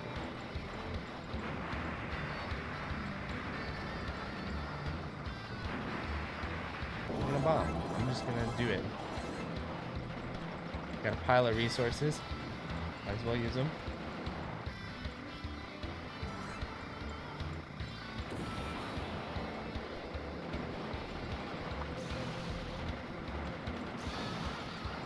Oh! Take out the center here. Okay.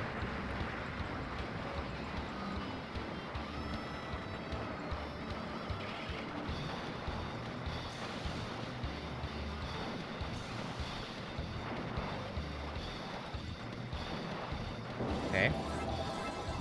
That should hopefully do it.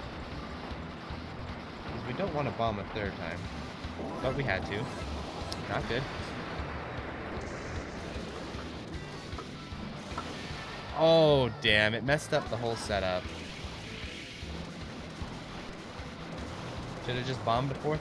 That's the kind of the way it goes. Is if you get off route, you just have to bomb and bomb and bomb until you're very on route again. So kind of what the way it works is you bomb, you get a little bit on route, but you're not quite on route, and then you fall off route again. Then you have to bomb again, just like that. And then you're off route, and then you have to... It's just this horrible, nasty cycle. Like that, see? I bombed, I was kind of off route, and you have to bomb again to get back on route.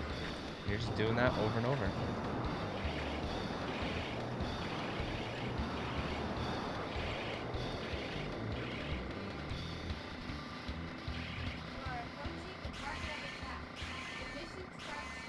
Yeah, this is a really cool core. It's really awesome.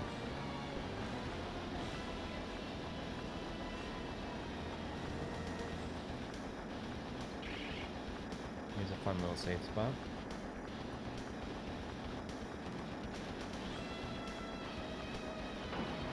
Like getting this point blank just right is very important. I think I got the safe spot right. Okay.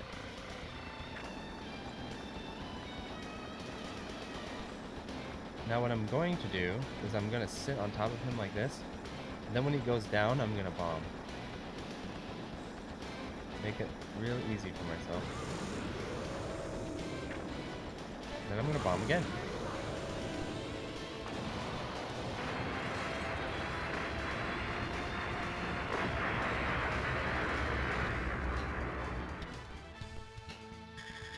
Oh yeah. Oh yeah. They are very, very messy. Especially in DDP. Yeah, they get real ugly real quick.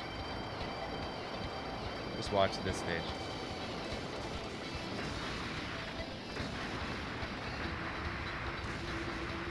That? They're just right there. That opening section is real hard with this shit thing. Oh shit.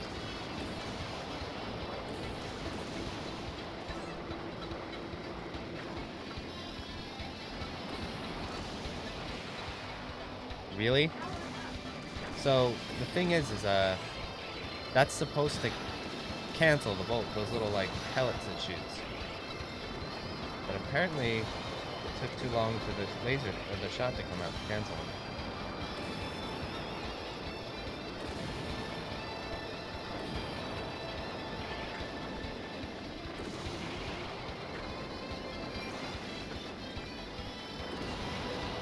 That was scary. Whoa! Got the second shot off.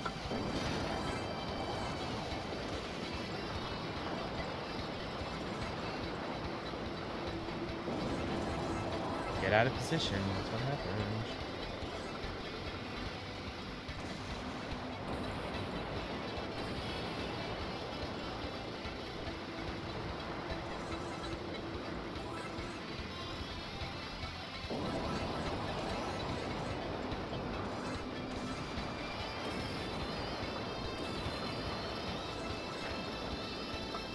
Oh, I flew into it. That's unfortunate. I'm gonna have to, over the next 2 weeks, just grind and grind and grind the second loop.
Yeah, I'll play on Shmup Arch and use save states. I won't practice on the MiSTer the whole time, because I do need those save states for Shmup Arch.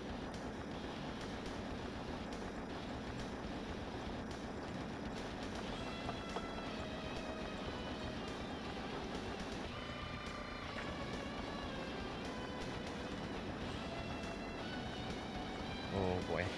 I bombed! I bombed! I swear I bombed! I swear I hit that bomb button.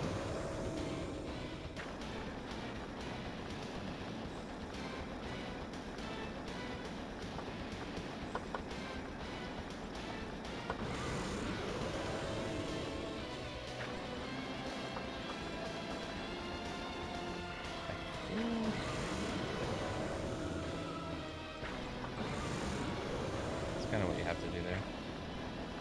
I don't know if 2 is enough. Don't think it is. Well, maybe it is, actually, if I do it just right. It's gonna come down to the wire. Okay, no, it worked.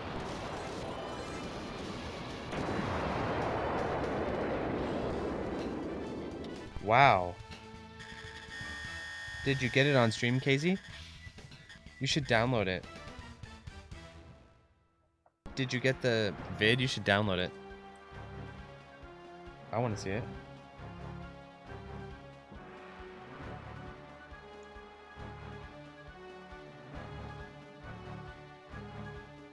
Yeah, that would be cool, Philippe. I would love to see an M2 port of it, of course, with campaign version included. Yeah, hibachi time. This is gonna get ugly, because I have, like, no resources. So, you'll definitely see it continue here.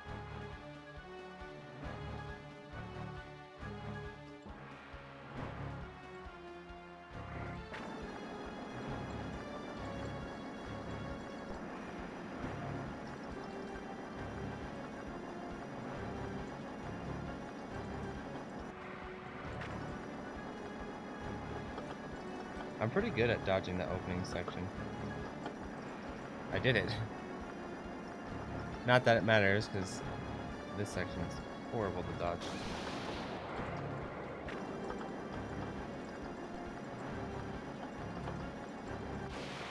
Okay. It was only a matter of time, trust me.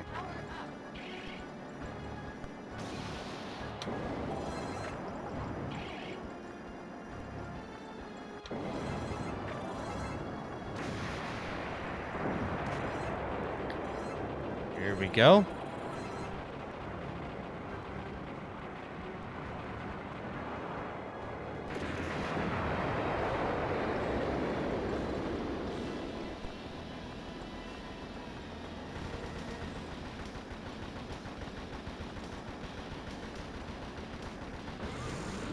Oop, didn't mean to do that. Meant to do that. Now we're going to do the 2-bomb method here. 1, 2. That should do it. Get a little point blank on him, like a baby one. Now I gotta try and dodge this shit. The real hard part about dodging that with CS is you're just so slow that you just can't get around a lot of the bullets very easily. Oh shit.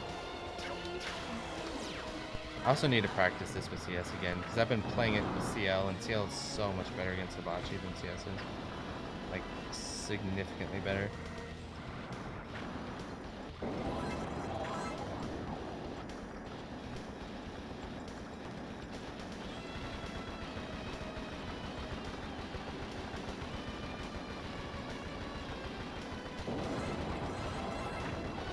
It speeds up at the end too.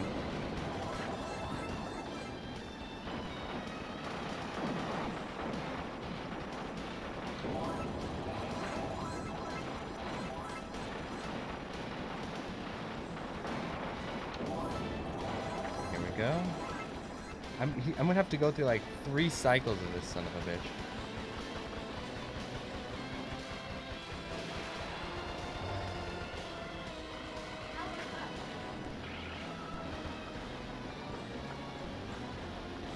I should not need to go through this many cycles of him.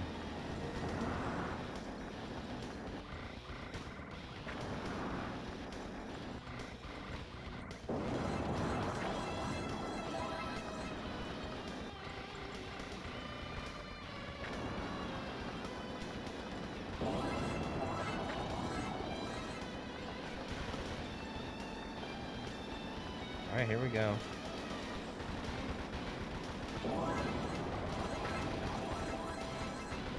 This won't be easy. The silver lining is, though, is that the final attack is a little bit easier to CS in one way. That way being is that CS creates more slowdown than CL does. So the bullets are slightly slower as CS. And of course I'm playing on international version, so the entire attack is just slower, which is nice. But it also just seems to go on forever.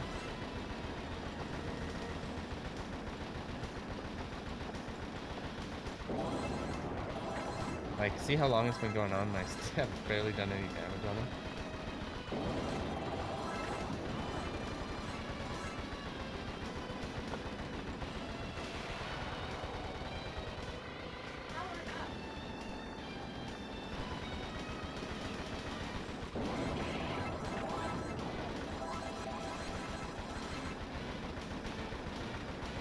If you have a power-up item on screen, it actually causes more slowdown too.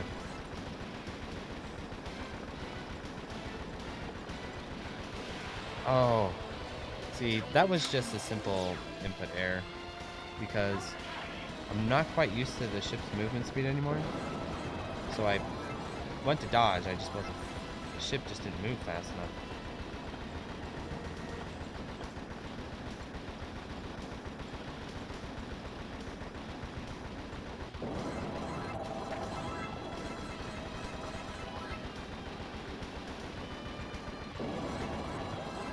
Get cornered, you just gotta bomb your way out.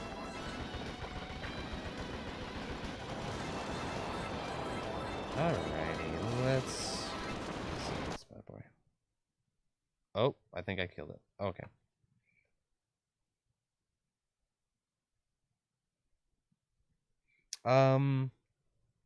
I think it's that text that loads. Something about, I think it's something about the text, to be honest. Okay. The countdown begins. 3. Kind of an ugly run, but Go. no, we gotta get back into the swing of things here.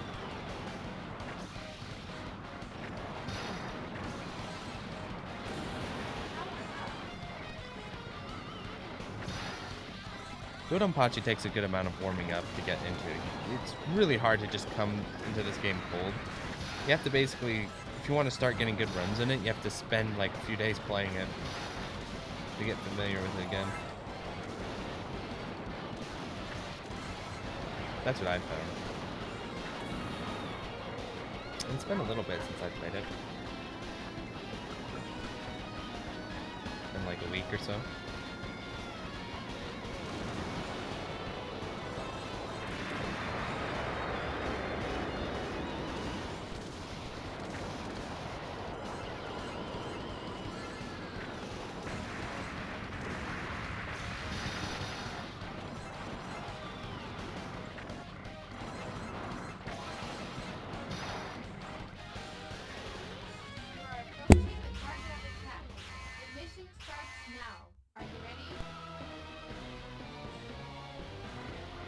Yeah, stage 4, the game gets real nasty. Yeah, that's where the difficulty spike really ramps up.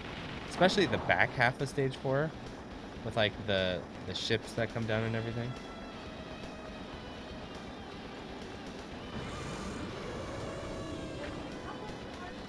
I do that just to speed the fight up.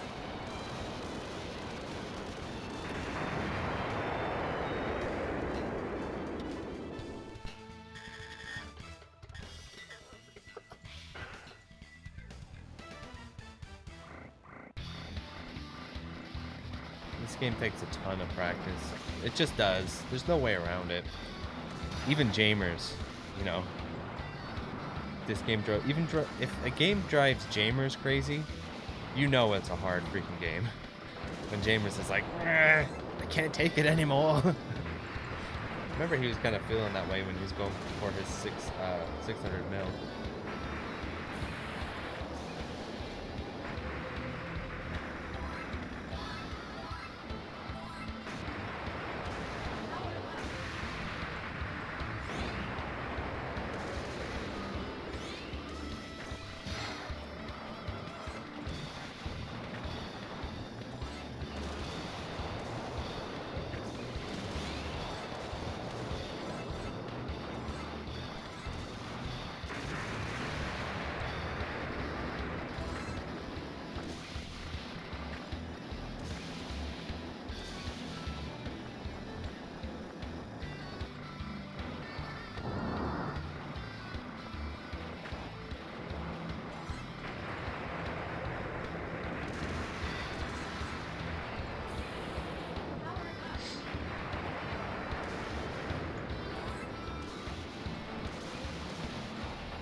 Good old DDP.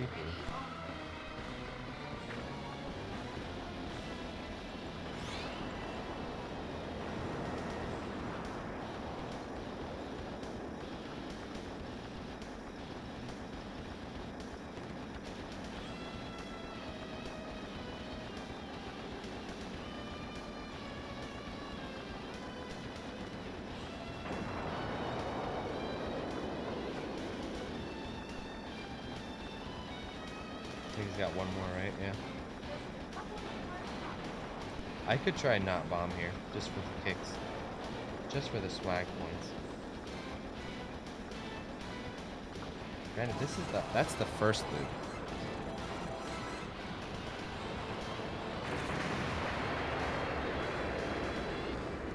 He probably has. He's played a ton of different games. He's played like every shmup ever, I think.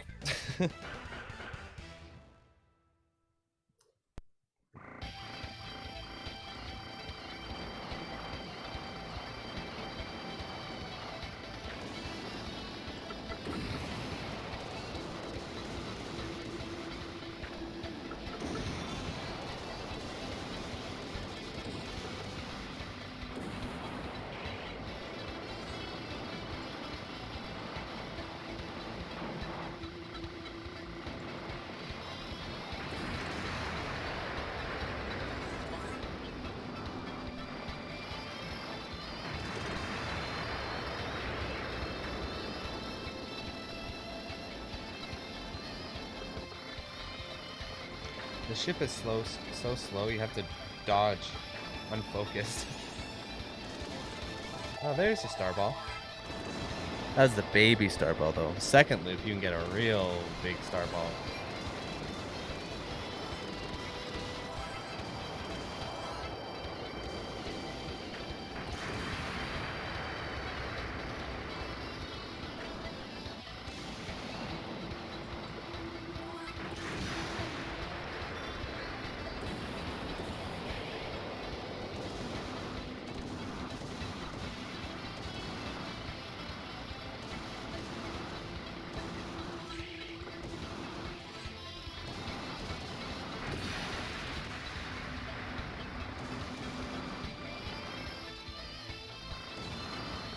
Uh-oh. Okay. Kind of trapped there for a second.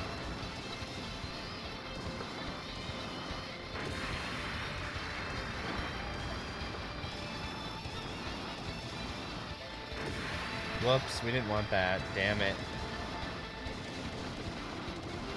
Luckily, it's the first loop, so I can get away with it, but that would have been curtains in the second loop, or forced the bomb there.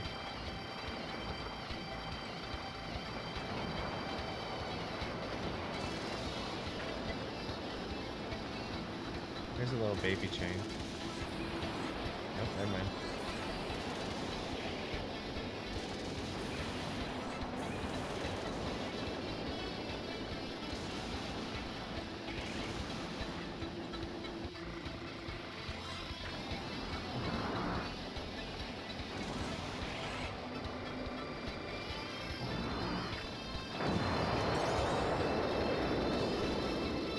Oh, 1943 Kai is fun. I played that at an arcade not too long ago.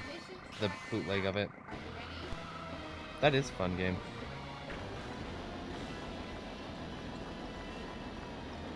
If I die here, don't laugh because I'm playing the more risky strategy. So I basically just need to do it all the time. Otherwise, I'm just going to get scared to do it in the second loop.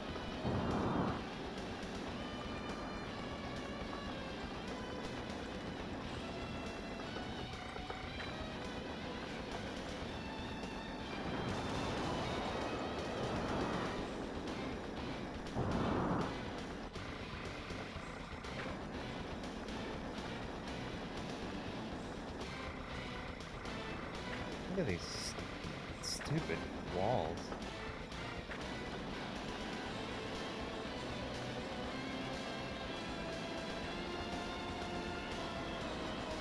I'm trying to take out the side turrets here.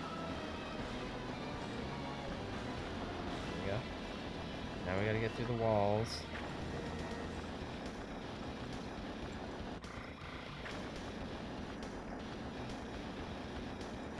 The higher up he is, the better, though. Oh! That was a scary dodge.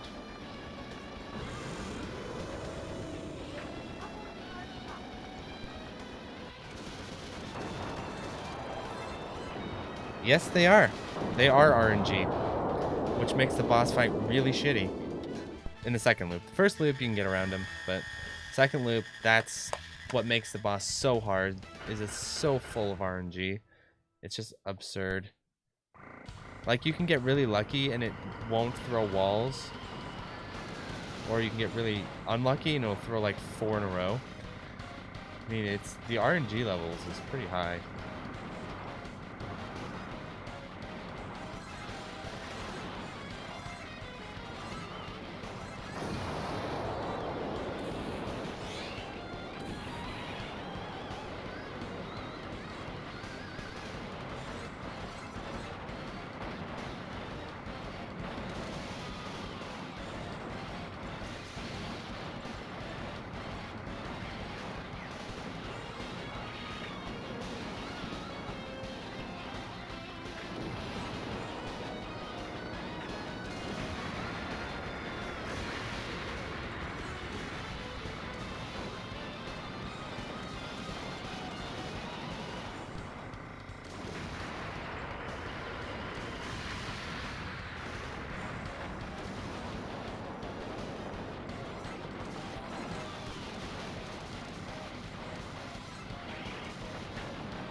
So far, so good.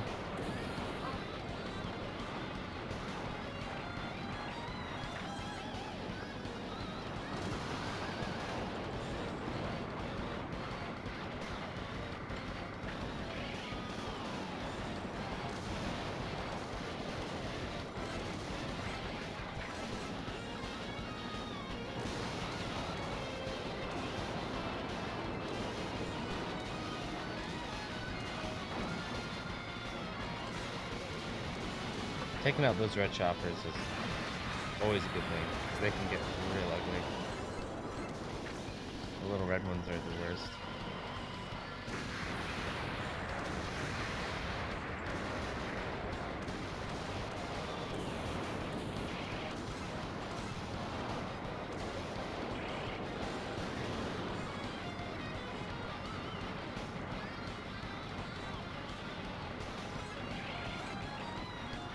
There we go.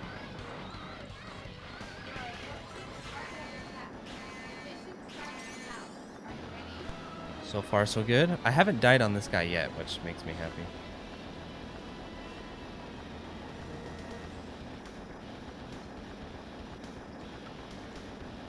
Let's try it. We're doing something experimental here.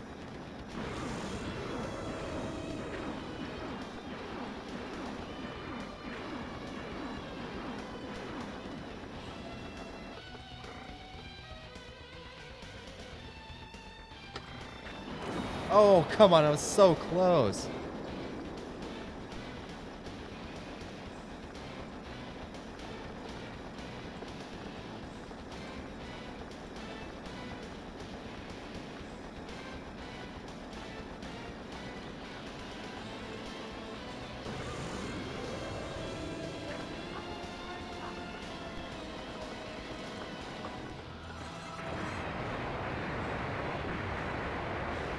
So close to getting the glitch.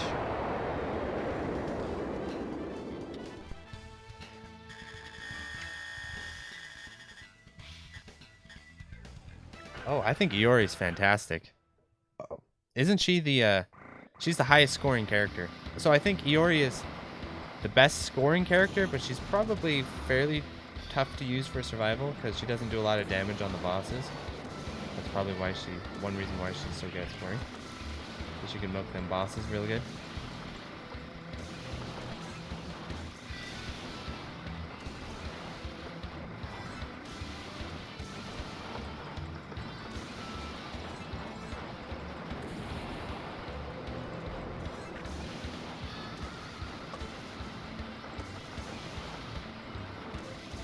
This is how you do it correctly, finally. I'm finally on route. Once.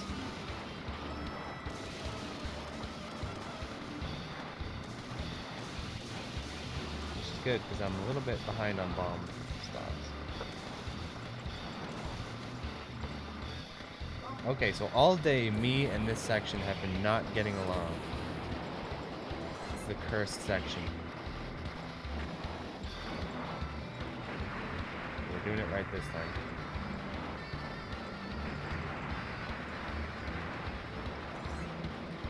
Once you establish dominance in the middle, yeah, that's what I'm talking about. So yeah, Iori, a great character to play for score. Probably not the best for survival, but very good for score. I think JB 5th and Isuke are better for survival, but Iori is very good for score.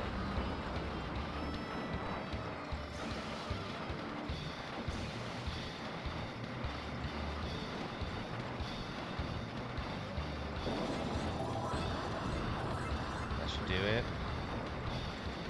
Slow and steady wins the race.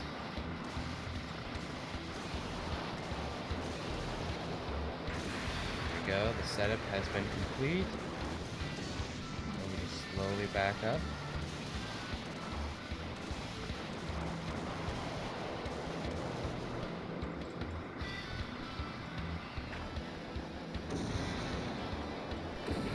Oh, why? Why? Why is this stage cursed? Like, there was no reason to die there. No reason at all. And yet, I did. And now I have to bomb. Because I have no power.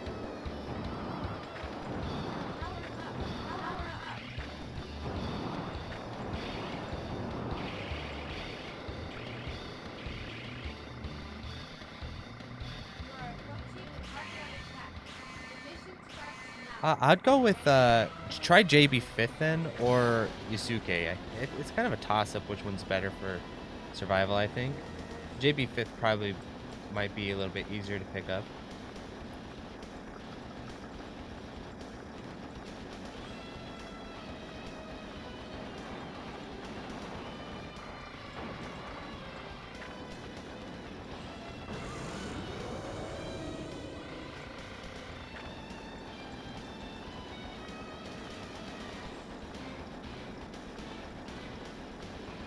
Okay, let's do this correctly here.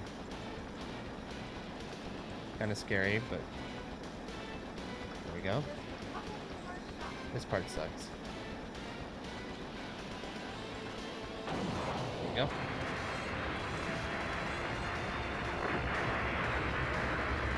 we go. B-ship is fun, but very hard to control, very hard to chain with. I think it's not too bad for survival. Not too bad. Especially B-shot. B-shot's not too bad for survival. I'll probably bust out some B-shot after this run.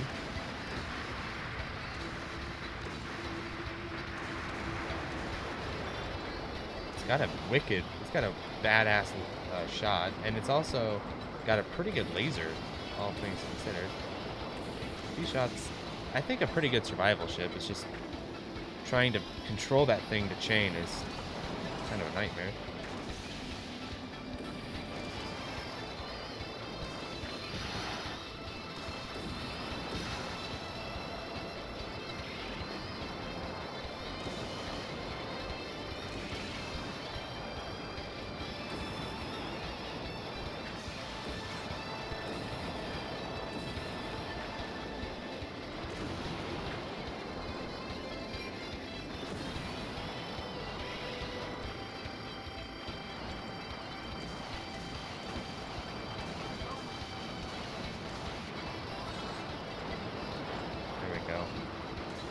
Kind of getting my mojo back.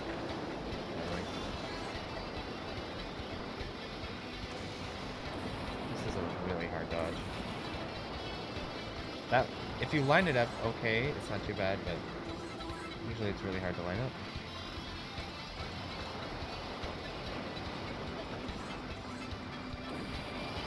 See, this is the part where on other ports, you can tell the slowdown doesn't work.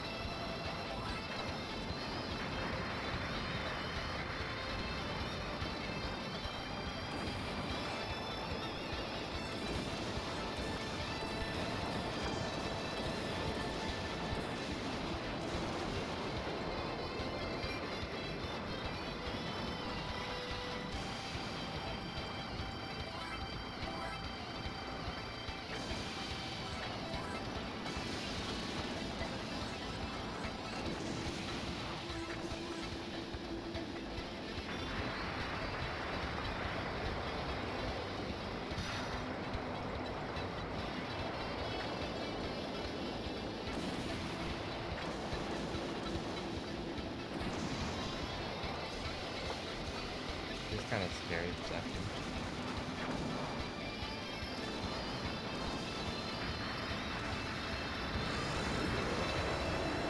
I got scared. I don't think that was necessary. Mission starts now. Are you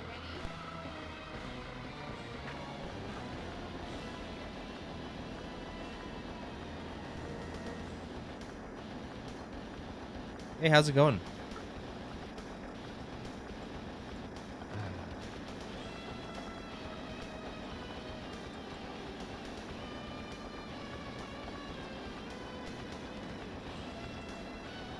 I always really struggle on this pattern to line it up just right. I have to sort of line up the dodge. I really struggle to do so. Oh, there we go. Lined it up that time.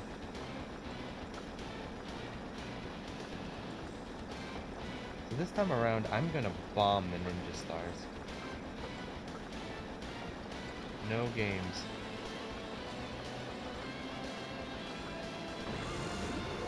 I think I'll probably have to dodge them a little bit after the bomb. Oh! Jeez.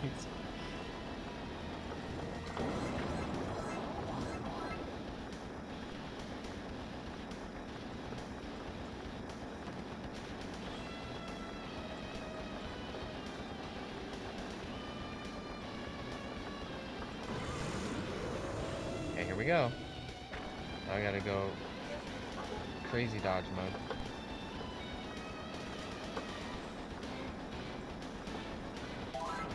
There we go, finally.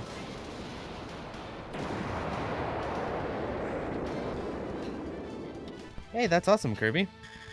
So funny you mention that because today I've been rendering the first compilation of the first 8 episodes of the podcast. Season 1, Enter the Shmup. That's the name of it. I'm gonna re-release the episodes in like these compilations, just so I can get them on back introduced onto YouTube.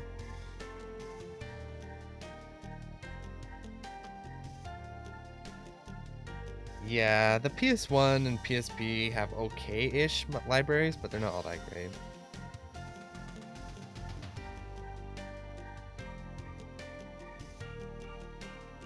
Full extent of the shmup. That's a great... Maybe I should go with that. Because I end by interviewing Prometheus. No, I have to save that for Season 2, because Season 2 has Prometheus in it. So that'll be Season 2, which I'm going to release next week. That'll be... I'll call it Full Extent of the Shmup, because Prometheus will be in that one. In this one, since he isn't, I'll call it Enter the Shmup. Yes, I think that was a 1 miss, right?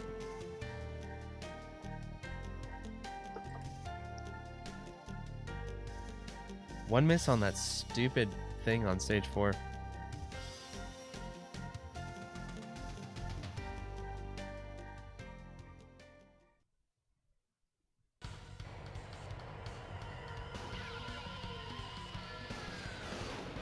I don't script my videos.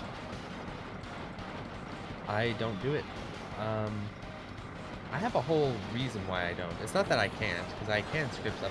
I sort of will I'll write out like outlines sometimes if it's a really complicated video. But a lot of times I don't script them out. Instead I have a different method. I could definitely rant on about it because I have a lot of thoughts on it, but I might save it for video, but who would watch that? That's kind of the thing. It's like, when I get real meta in my videos, you know, they tend not to be all that popular.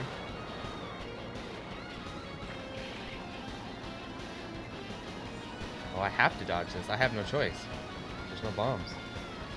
That was a nice roll, though. He was gentle and kind on that one.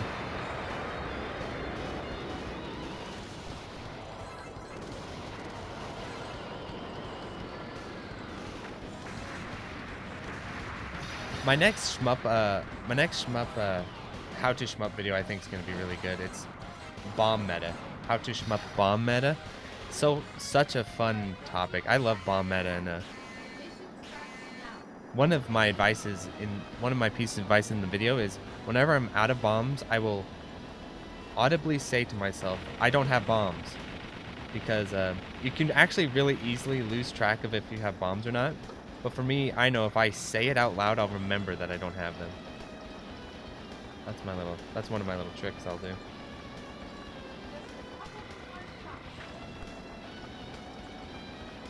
Uh-oh. You didn't go into the kill pattern. I dodged it. See, if he goes into that pattern, you're normally dead, but I somehow snuck around it a little bit. Oh, I'm glad. Yeah, I think that one is in Season 1, the one I'm about to release. I love the early podcast. I have, like, a lot of warm thoughts about it. Even though I'm not I'm not as good on the microphone as I am now. I still really like it a lot because it's kind of my introduction to the genre and everyone else in the genre, and me asking a lot of questions that I think are really helpful for newer people to hear, because, you know, new people have these questions as I did. So I still think it's like a really cool thing.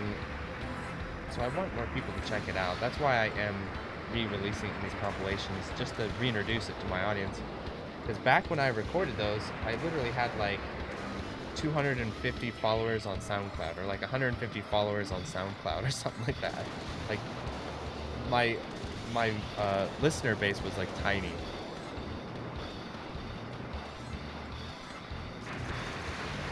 Oh, I gotta dodge this bit too. Okay, we gotta do big boy strats here. No easy bombing strats.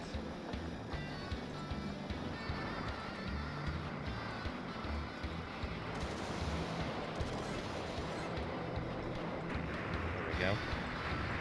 Took a while, but got him. fun fact, I tried to render season 1 as, like, I can't remember how many episodes. A lot, though. It was 21 hours long. It was like 14 episodes or something like that. 21 hours long. It took 4 days of constant rendering, 100 hours. So how many days that is? It's like 4, right? It took 100 hours of constant rendering to finally get done. I went to upload it to YouTube. It was like 5 gigs too big for YouTube to accept. I was like, no! So I was like, okay, I'm not going to do another 5 days of rendering. So I cut it down in half. So now it's like 11 hours instead of 21. That was a critical mistake on my part. And now I'm probably going to die. Death shot. That was a miracle. I dodged that. There's the death shot, though. If you wonder what the death shot looks like, there it is.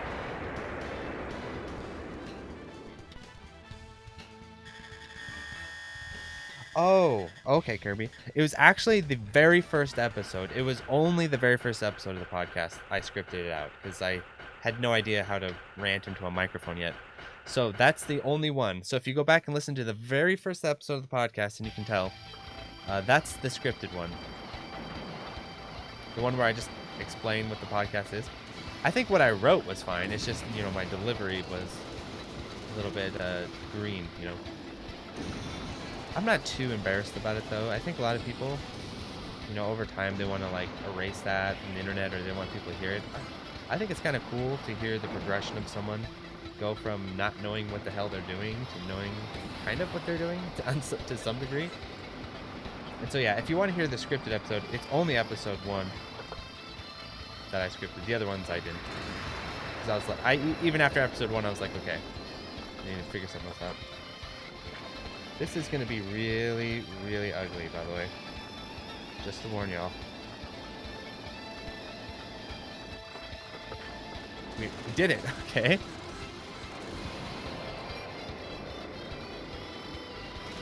I'm actually, like, en route now.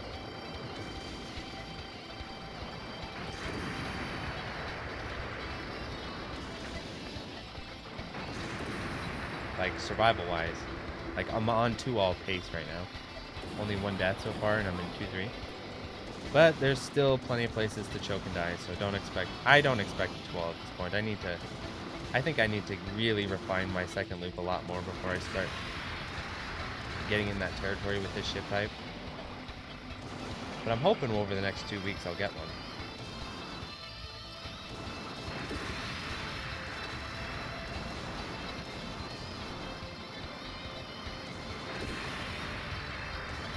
Oh, I didn't know it was going to do that. I did not know it was going to do that.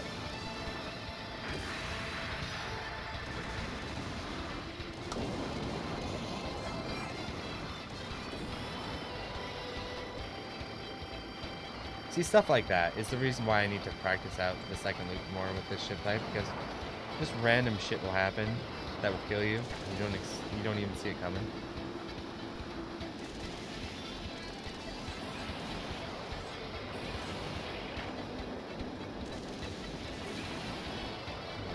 Heck.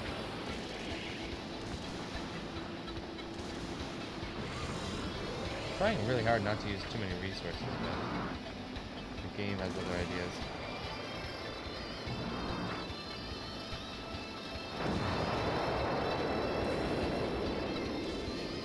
Great question. Most fun casual shmup for survival as a novice. I think Blue Revolver is really high on that list. I would definitely put Blue Revolver up there. Zero Ranger as well. Those two, I think, are really great. Like, survival fun games. Mushi? Mushi's also really fun for survival. Well, maybe not, actually. Well, it is, but you kind of have to have some experience in it, now that I think about it, with all the super shot and the weird movement. Maybe Mushi's not a good recommendation for that. DFK. Dodonpachi DFK is really fun for survival if you're kind of newer. Crimson Clover, of course. Another great one. Not Dodonpachi. Because Dodonpachi gets real nasty with how it works later in the game.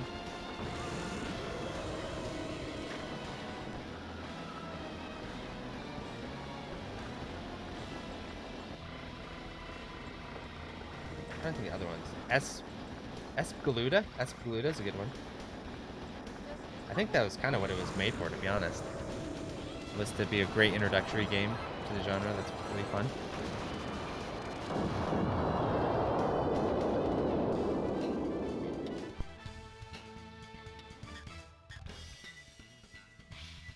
Yeah, Jamestown's fun. I'm trying to think other really good ones. Oh, there's one on PC that's... Oh, come on. Battle Traverse. That one's fun. If you play the easy mode of Battle Traverse, that one's really fun.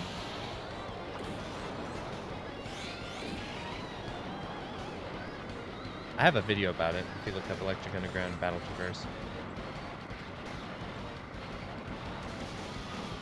Let me think of those other ones. Immediately come to mind.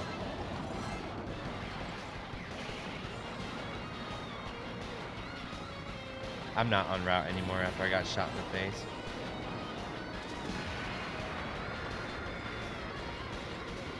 Alrighty.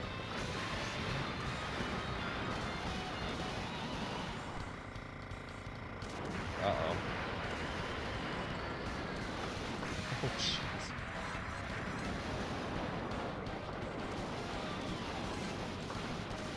Oh, shoot. Those red choppers are my mortal enemy. Alright, here we go. This section is so stupid.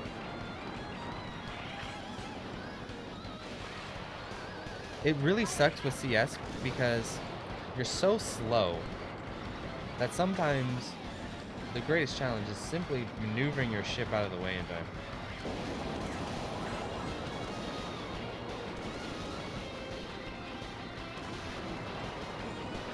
Let's see if we can get to Hibachi, though. Get there. That would be nice.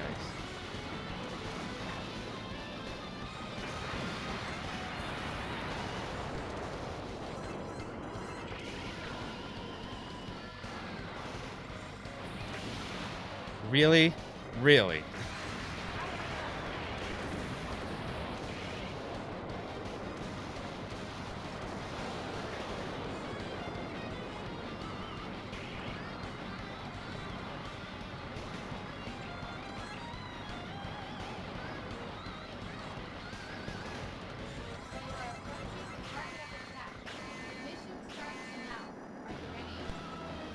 See that bomb floating around?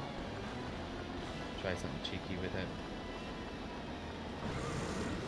Oh, it flew off screen. Damn it. No, it didn't. Come here.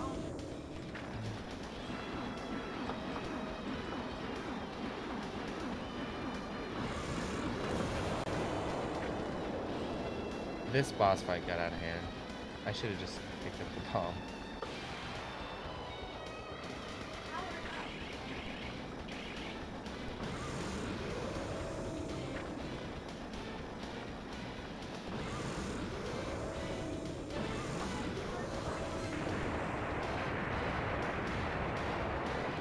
Yeah, I take Mushi back. It's kind of a complicated game. Like with the super shot mechanic and the weird movement and the changing ship types as you fly around. Yeah, I don't know if it's that great of an introductory game. Futari's probably better, to be honest. Like Futari Novice, something like that.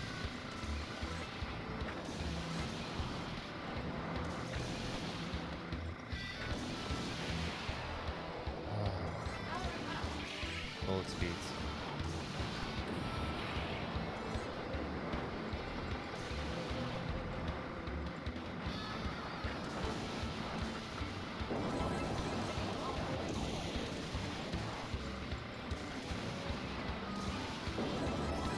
Out of position.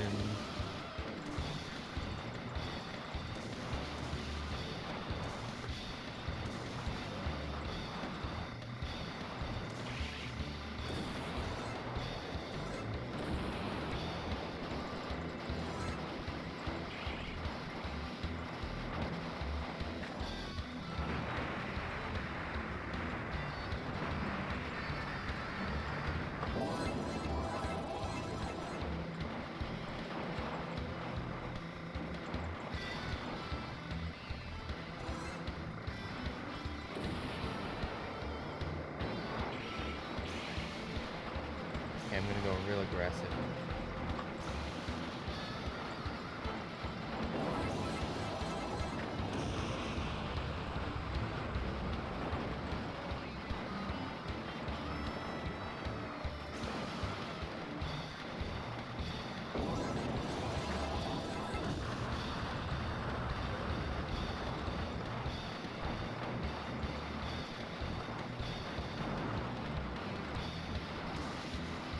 Barely squeaked by that.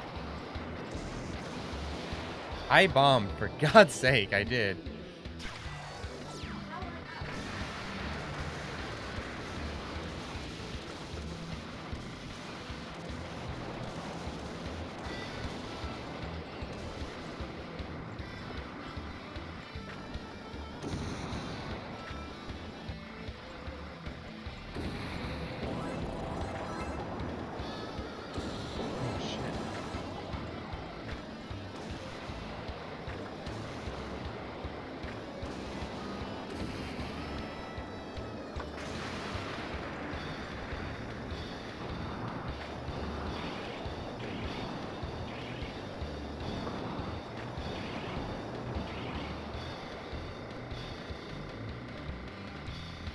Oh, did they? I don't know. I haven't used Twitch in a while.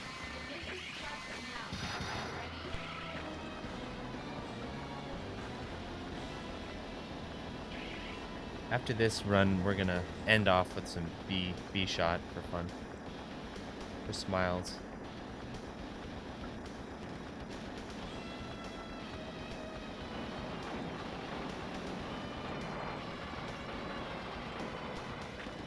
Oh, I'm way off.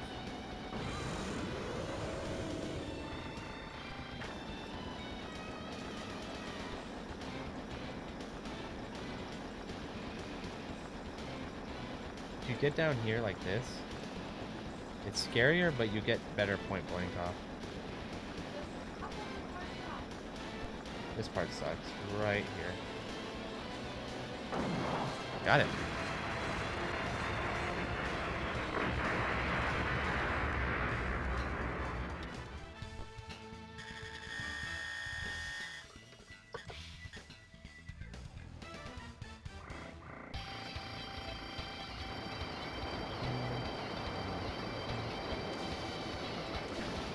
This part's very hard.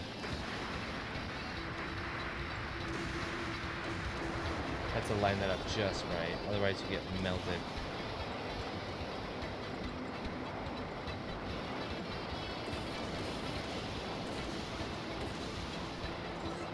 Remember last time this thing killed me while I was reversing? Not again.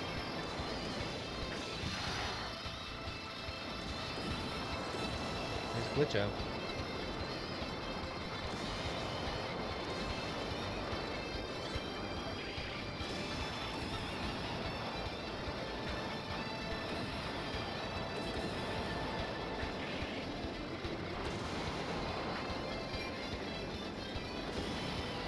There we go.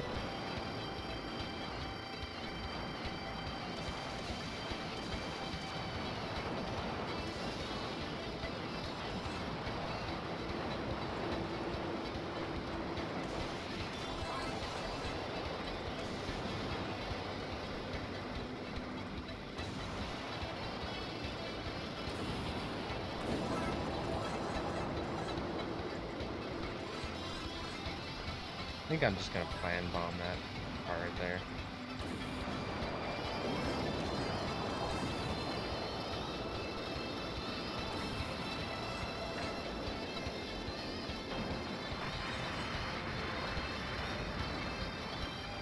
There we go.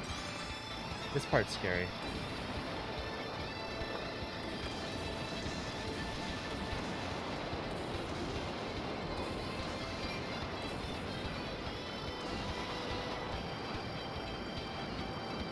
Oh, oh shit. I didn't see the bullet. Goddamn blending in like ninja stars.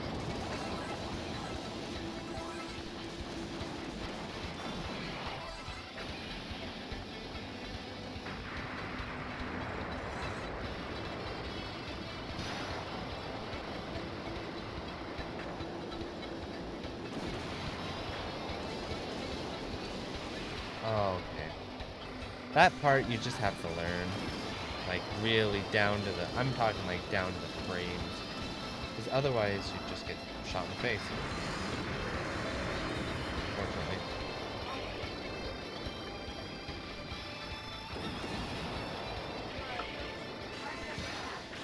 Mission starts now.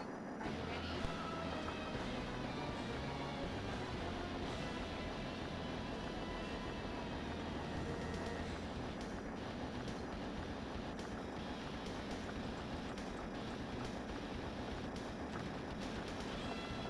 These purple bolts have enormous hitboxes on them.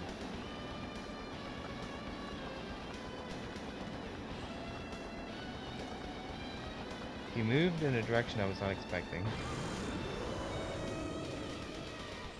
This is weird. He usually does not do that.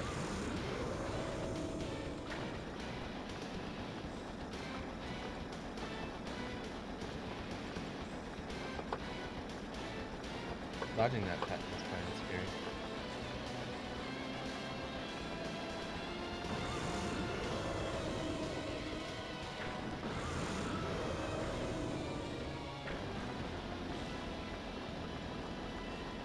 You get this just right, you can do it. You have to do it just right. You gotta get the timing just so.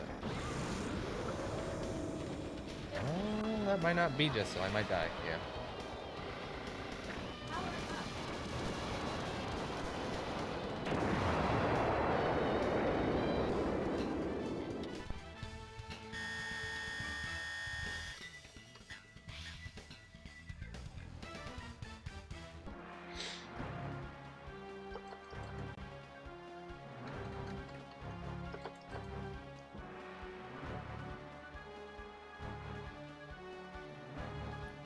Yeah, I just was a little bit off.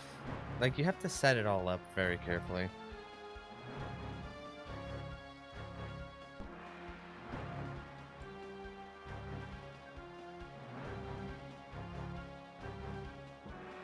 Let's see if I can do some damage on Hibachi here.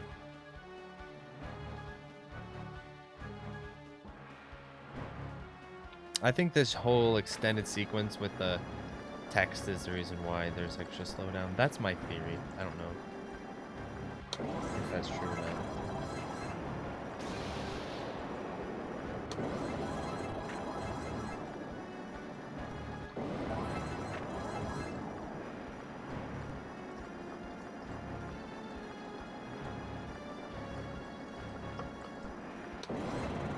That should do it. There we go.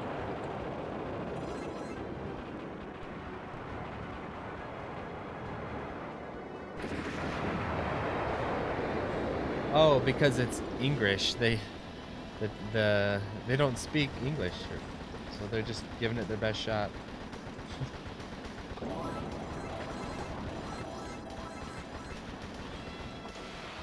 Stupid patterns. They speed up at the end.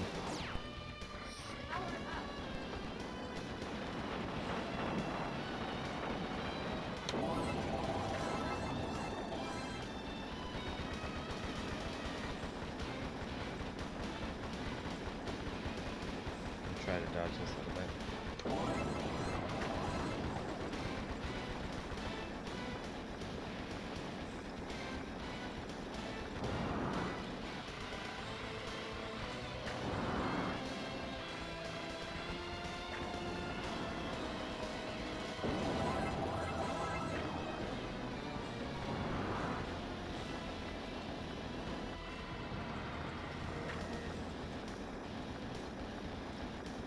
Doing fairly good, though, all things considered. Don't you do it, you son of a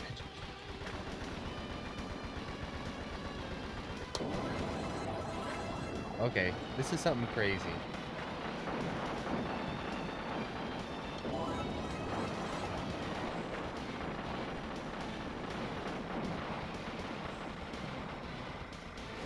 Yeah. Dodging that pattern is really nasty, so I was trying to do something cool there.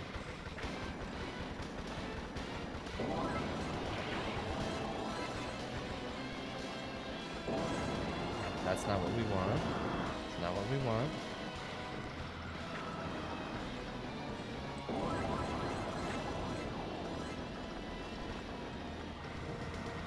Also not what we want. This is not going well anymore.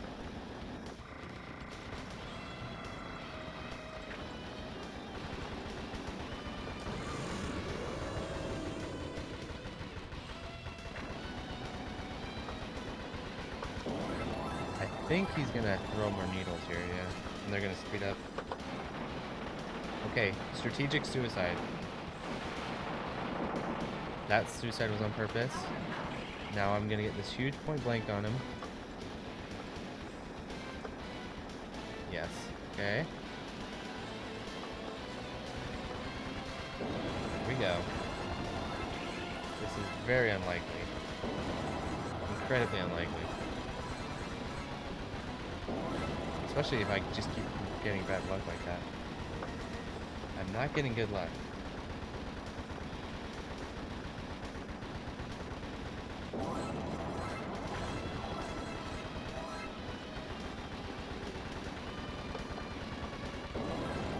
This guy's kind of fast. This one's a fast one. Fairly fast.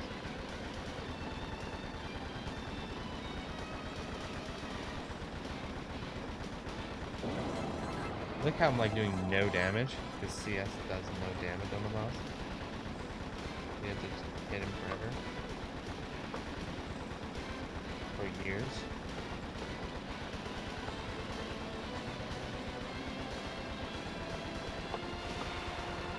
Close.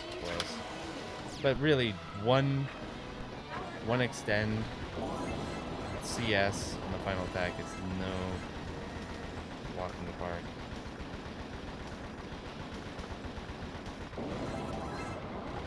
Cannot do it.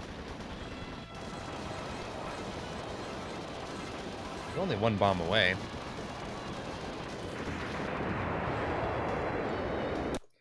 Alrighty, we're gonna.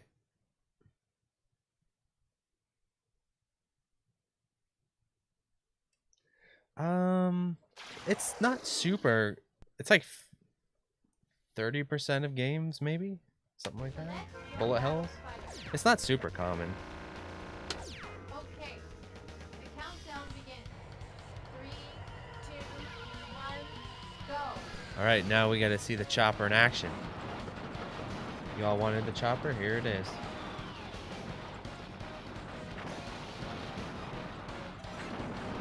Wouldn't it be badass if I played the chopper in the Kumite? Wouldn't that be incredible?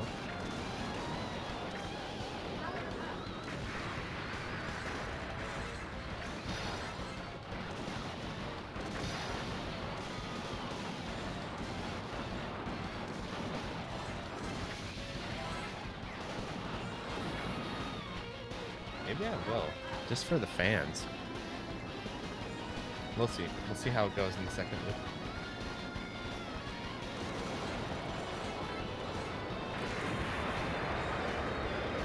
Yeah.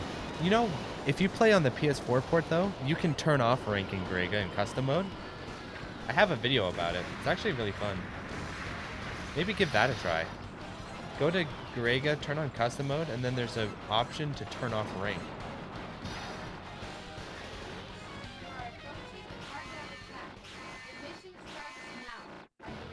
Yeah, like Zero Ranger has rank, and it's basically, it's really hard to tell. I mean, you can tell, but it's not super obvious like Grega rank. Grega is one of those games that takes rank to the whole next level.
Choppers in action.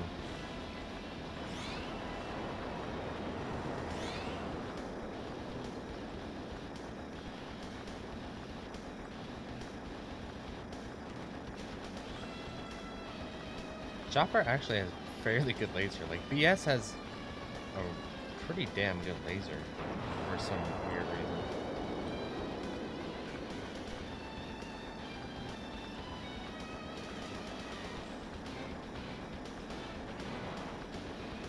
It does okayish damage, but it has a really fast startup for a laser type ship. Or for a shot type ship, I mean.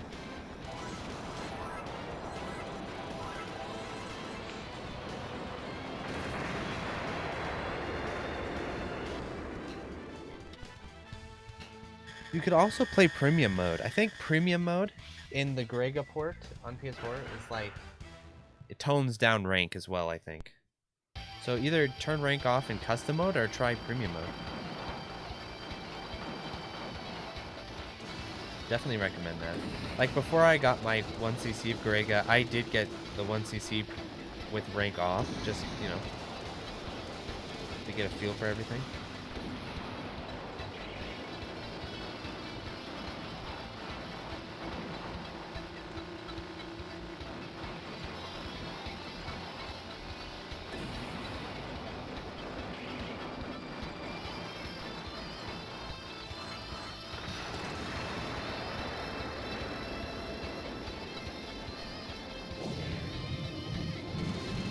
I just realized I could do that if I saved my bomb on the boss.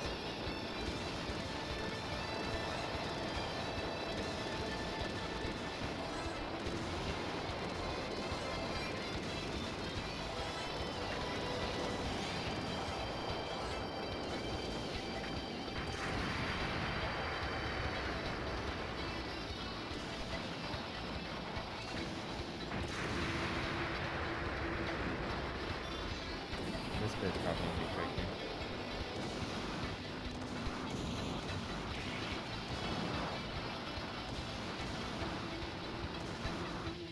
Maybe not. Maybe BS is really good at this section.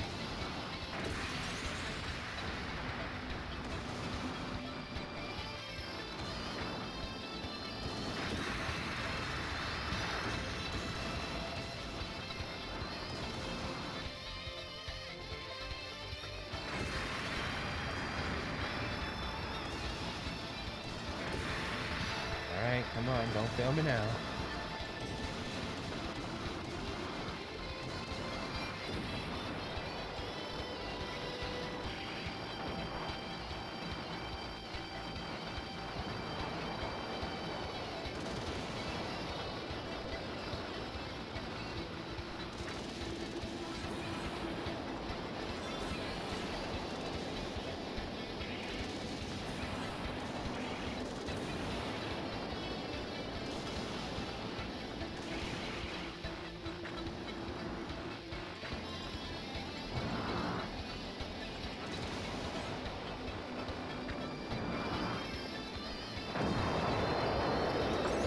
So far, so good. Alright,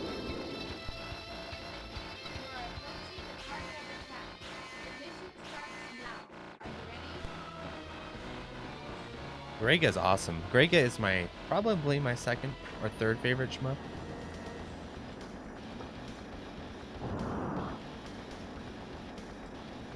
I think the order is probably like Dodonpachi, of course, that's number one. Then either DOJ or Grega number two. Maybe DOJ number two and then Grega number three, probably.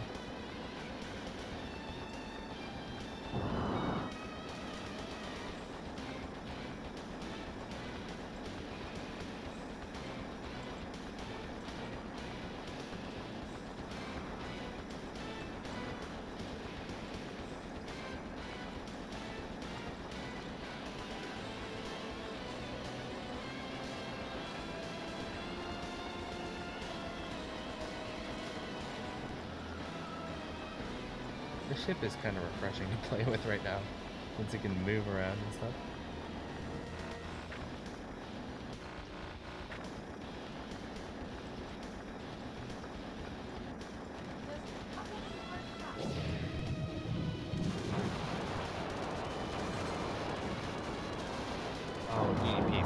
by far my favorite shmup, yeah. I have a love-hate relationship with it, but it's also my favorite by far. The green laser is really cool. Yeah, I love the green. The green has the coolest bomb animation too. The B ship has a really cool bomb animation.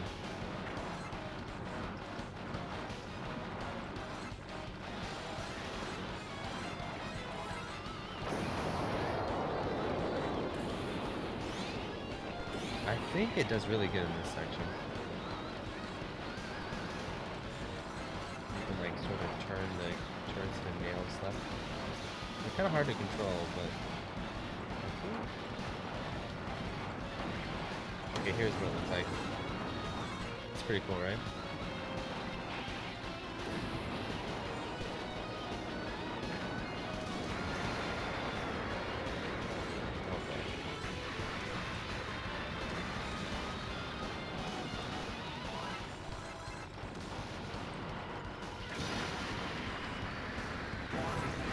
I was way up route there.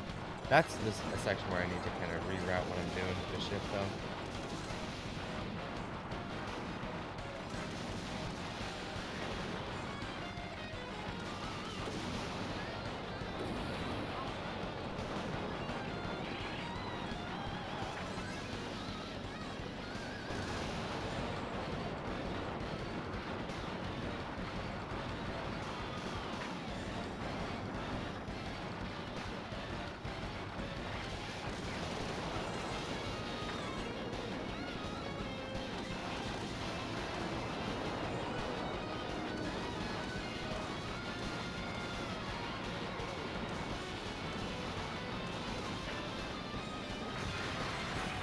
So far, so good, right?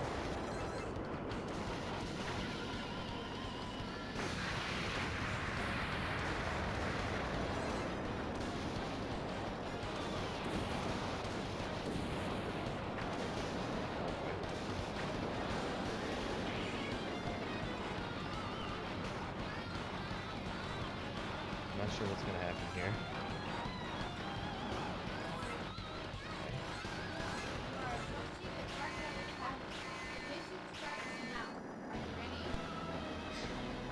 Let's see if we can put enough damage on. I don't know if we can. Let's see.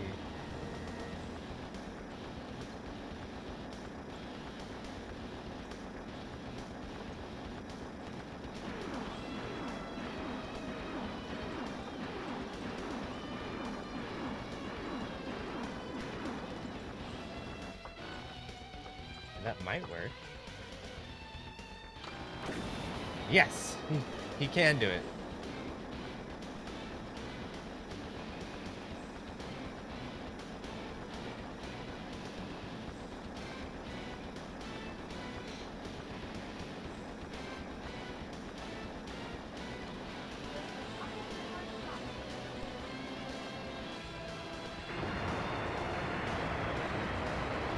Oh, why is Dodonpachi my favorite?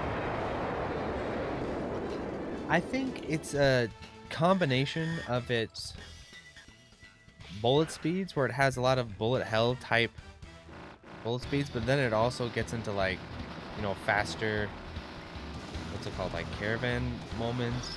It's just really balanced in that regard. The level design is unreal. Amazing level design. Also, the game kind of tortures you a little bit too. That's another thing about Dodonpachi. Like there's a certain amount of sadistic nature behind the game. It's a very mean, nasty little game, but fair. It's like somehow fair but evil. It's a very tough combination to put together.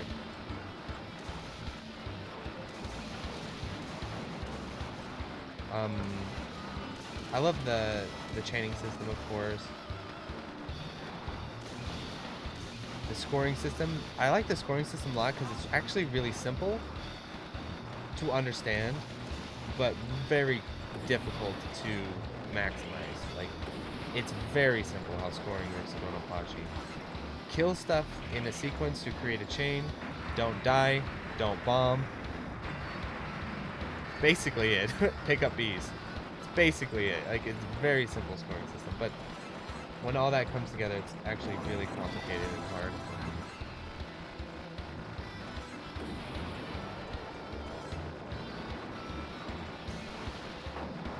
The boss fights too. I love the boss fights. And it's got enough jank in it. It's got like this perfect amount of jank too that I really like.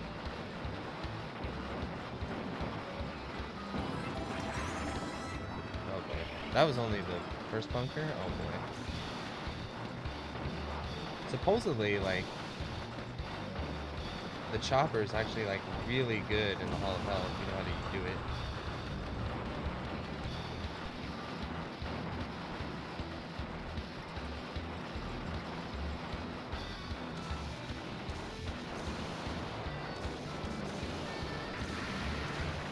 I'm not sure how this part's supposed to work with the chopper though. That works. That seals.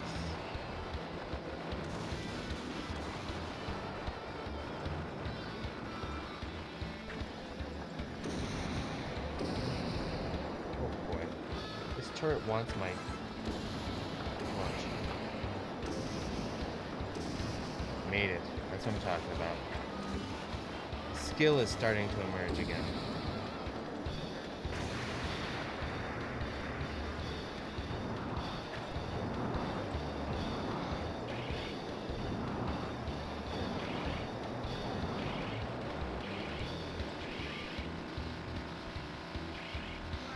Other things I like about Dodonpachi.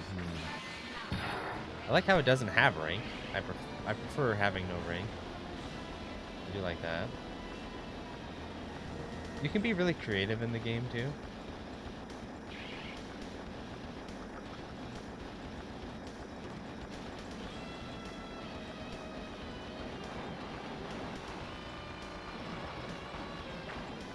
Okay, well we just have to hope.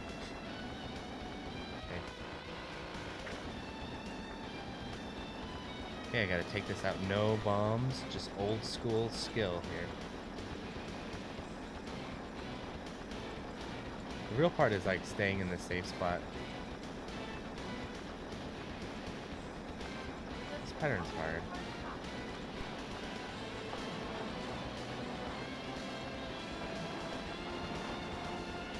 Please die. Okay.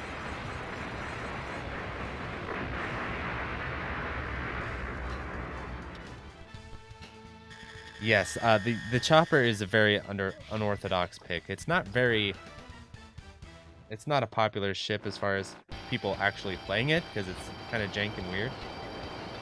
But as far as it's like a fan favorite, you know, like people love the chopper, but people don't love playing the chopper. If that makes sense, because it's so wonky and weird. It does have some cool stuff to it, though. It does have some cool stuff.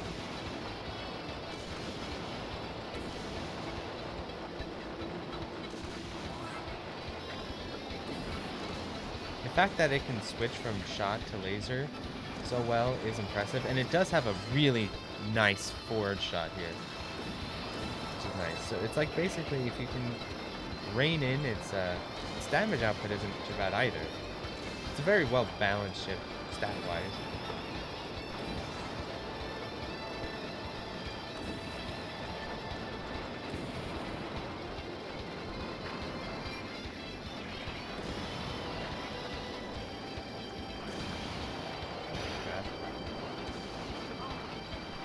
Thank you, Bomb.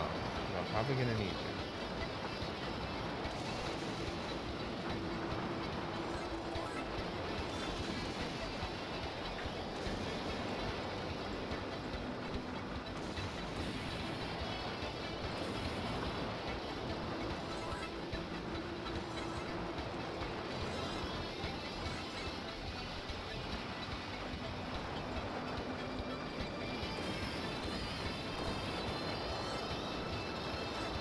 I can't believe I'm still doing this. I haven't missed yet.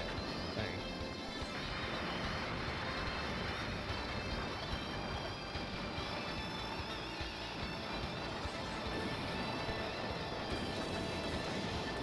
I just realized you don't want to do this.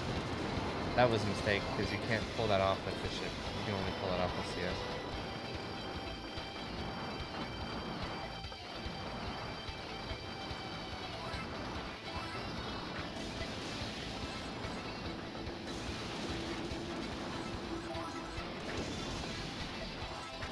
Still in it, though.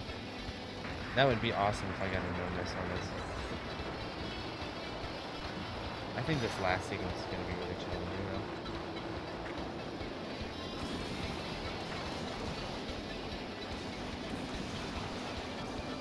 Oh, boy.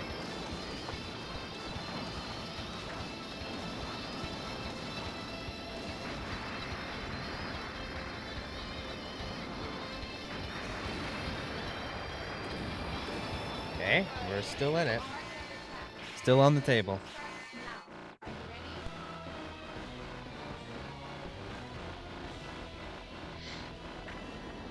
That'd be really cool if I got a no-miss here.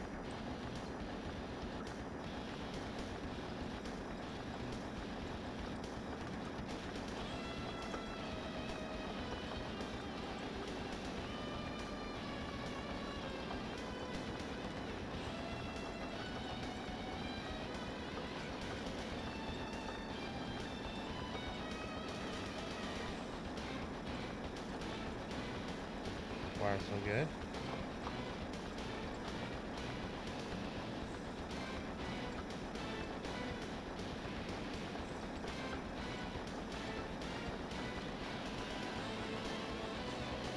Oh, the ring stars.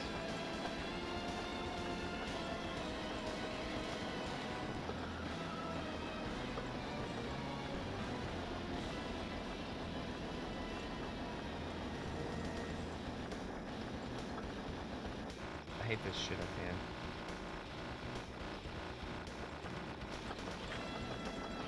Okay. Here we go.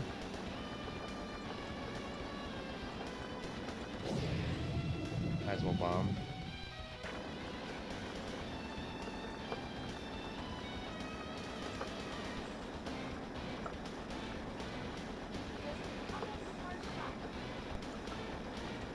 That was a really good dodge.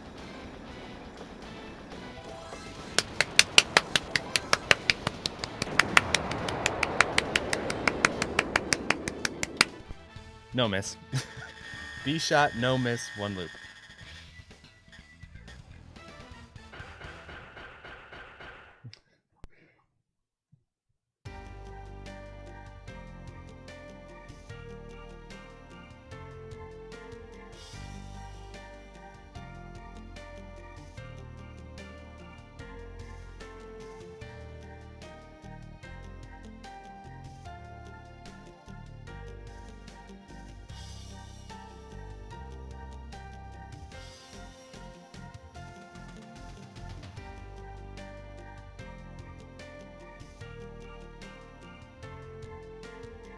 So the thing is I'm gonna get absolutely mauled in the second loop, okay? Let's just put that out there right now. I have never played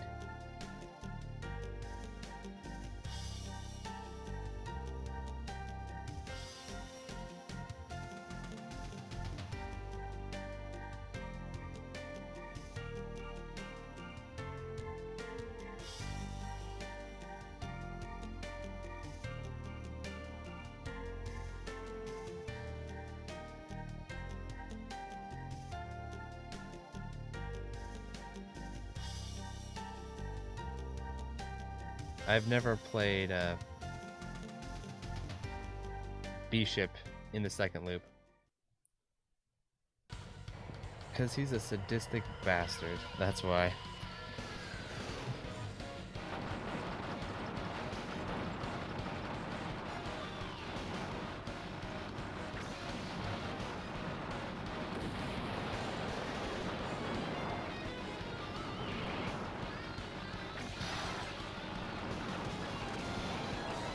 Gotta take that guy out. Okay.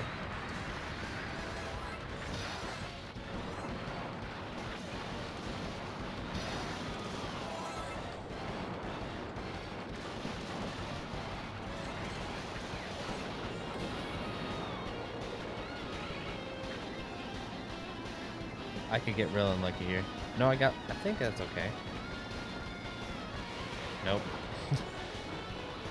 Didn't quite have enough power. That's one where you just kind of... It could have canceled there. So I went for it. I hate that mid-boss. He's there to just ruin your day. After you do such a great job in 1-6, then the mid-boss just shows up and throws a bullshit pattern at you, and you sit in the corner like, okay, I'll get the cancel, and then you don't.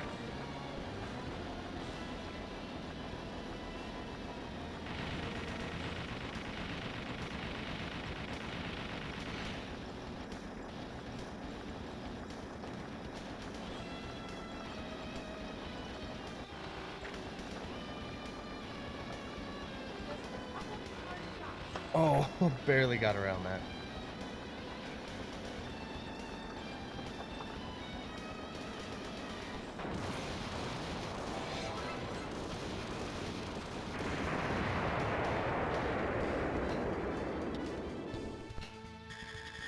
No, yeah, he does make you kill your own guys. You're killing your own teammates and innocent people throughout the entire game. Pretty awesome. It's pretty badass, pretty metal. See, this is where it's gonna fall apart though, because I actually have to route this out, I'm pretty sure.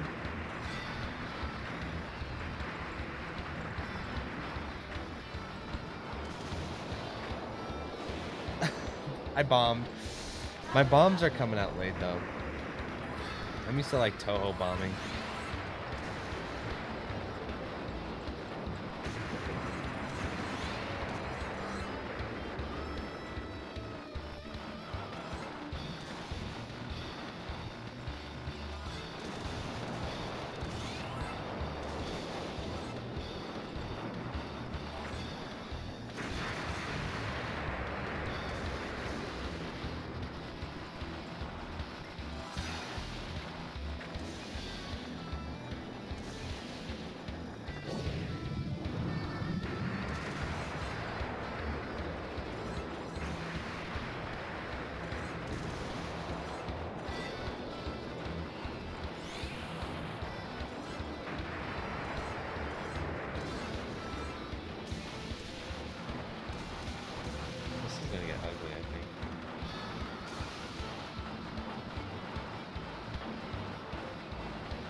That's not what we want. We want that thing dead.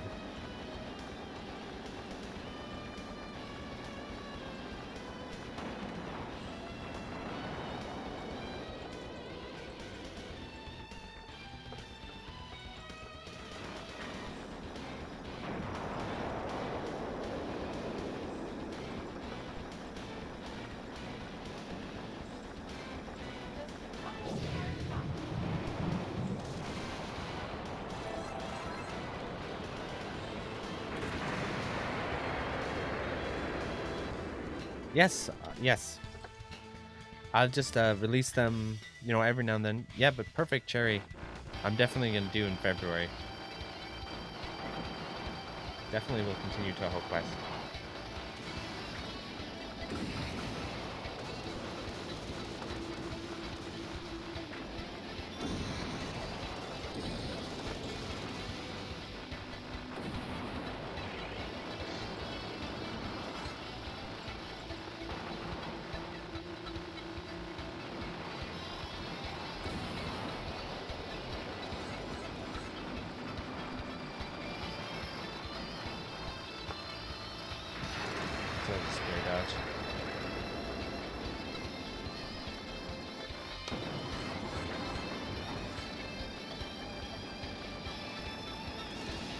Almost got the star ball there.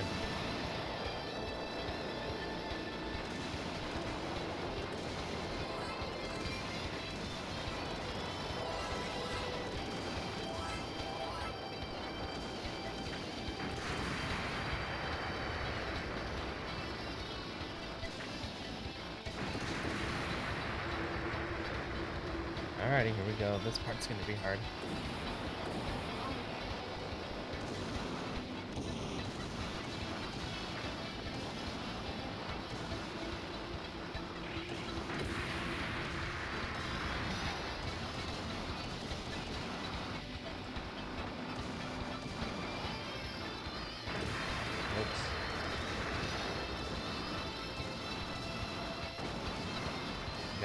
here.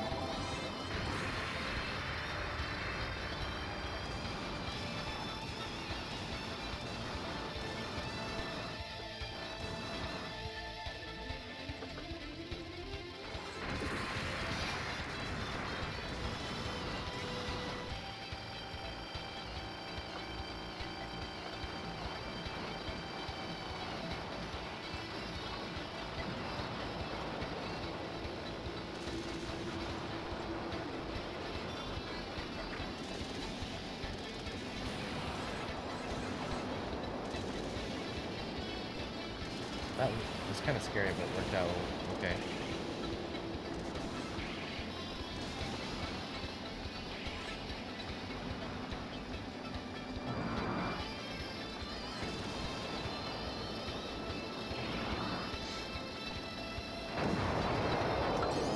Alrighty, here we go, 2-3.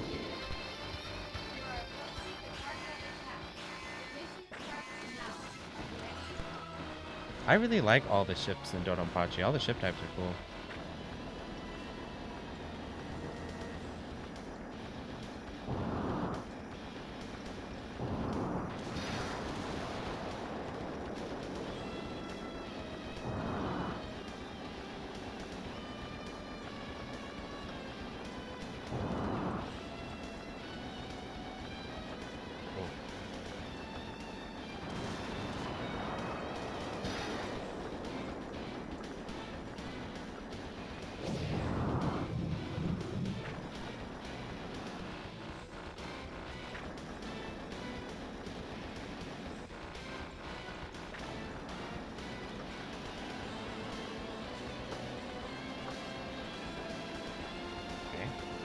This is good. This is good.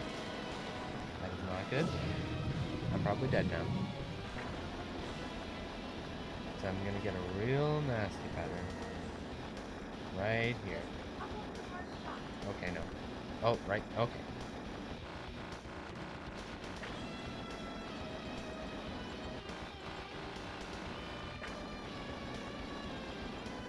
Oh boy. I'm just gonna tap dodge this. Okay, there we go. Yes.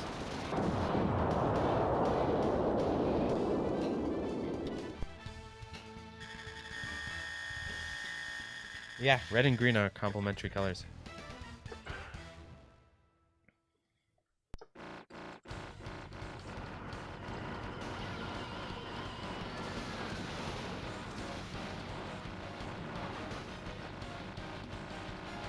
This stage is not going to go well, though. I think my routes aren't going to hold up.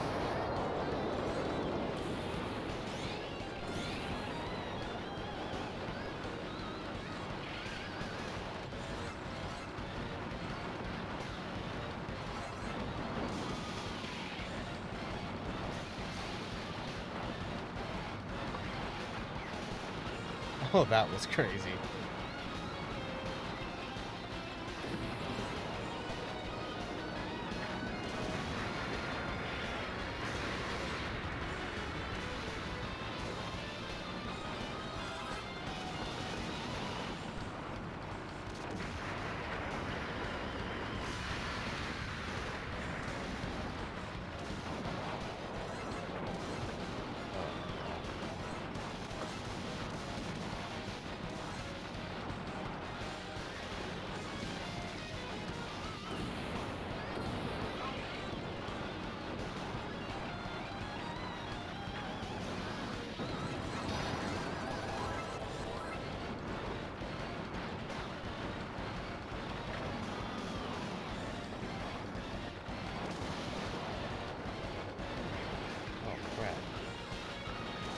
That's bad.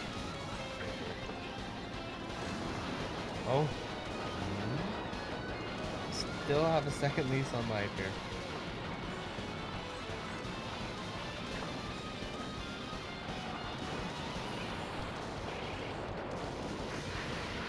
This is crazy.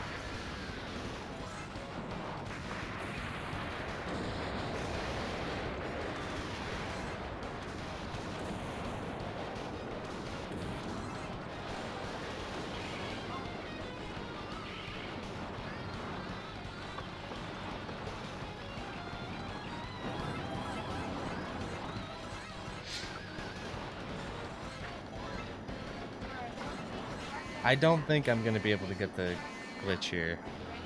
Ready? I really don't think so.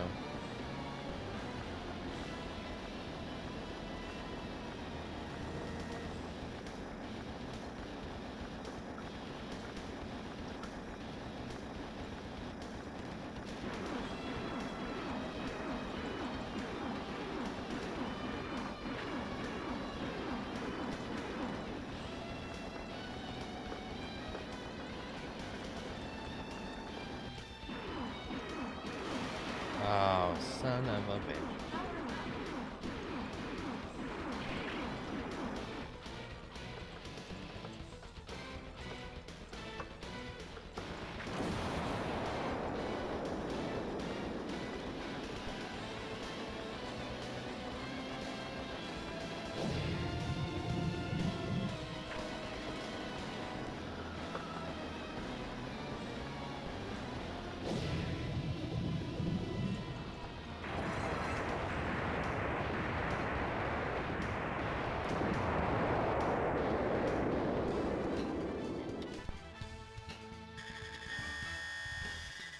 Right, yeah.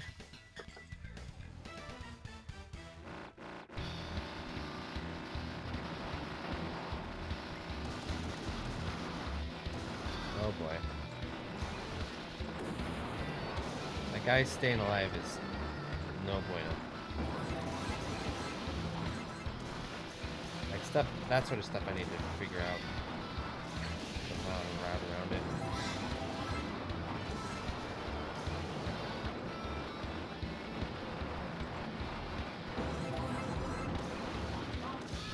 Yeah, this bit here.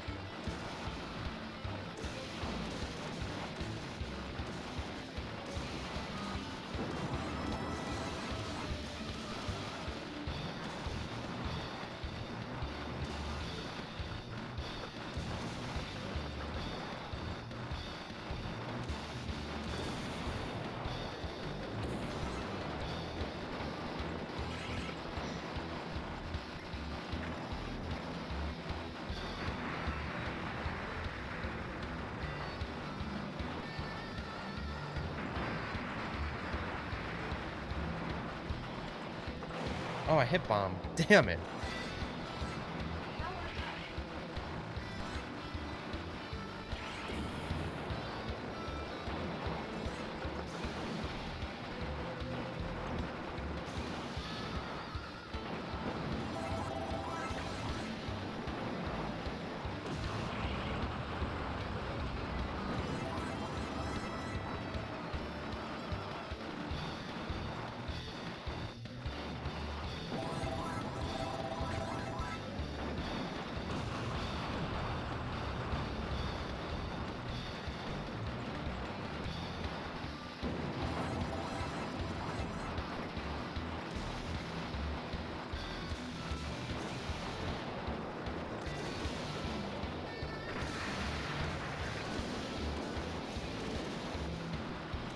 Yikes.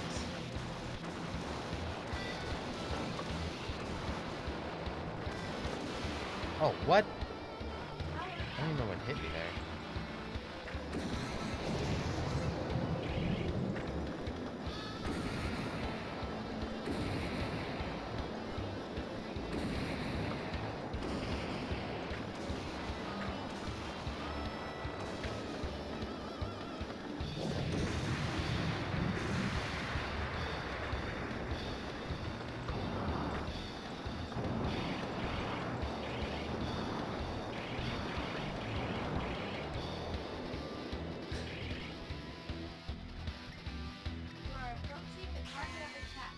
Oh, it's pretty hard. The second loop is brutal.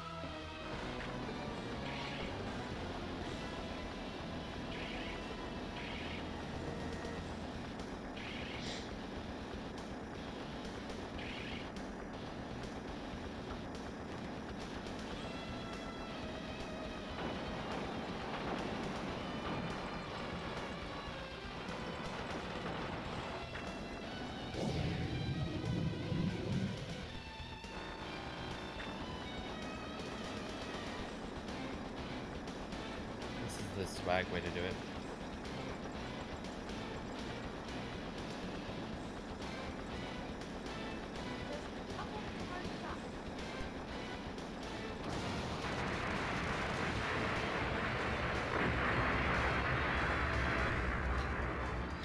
Yeah, and the way this one works too is it's really like I've been saying, when you get off of route, it's really hard to recover, and the game will just continue to pummel you, basically. As soon as you make like the slightest error, the game will just punish and punish and punish you.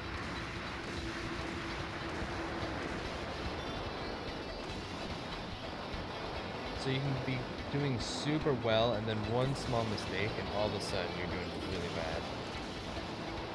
Like it can happen in a blink of an eye. It's really brutal.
Long time.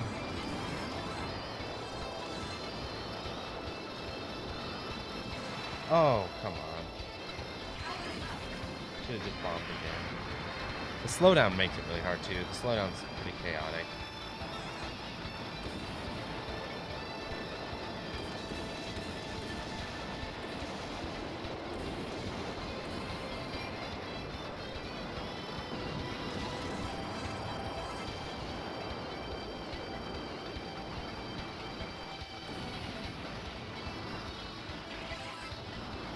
I'm going for it.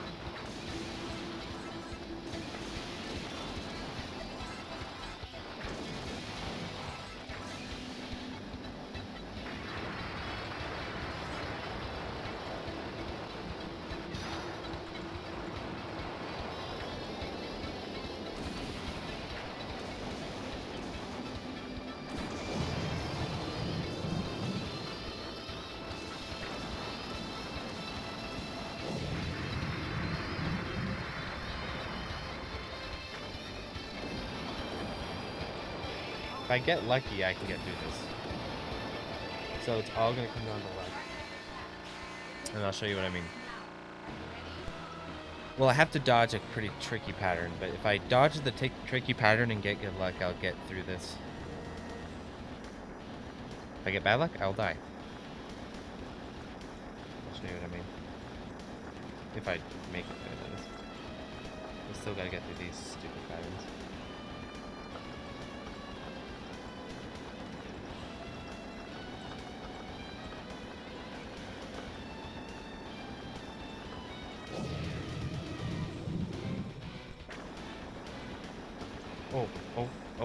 Oh shit, oh shit. Okay, I gotta get through this pattern now. This is not an easy pattern.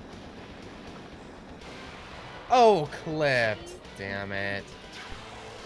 Let's see if I would've gotten lucky or not. No, I would've. He has to stay in the center. So it wouldn't have mattered.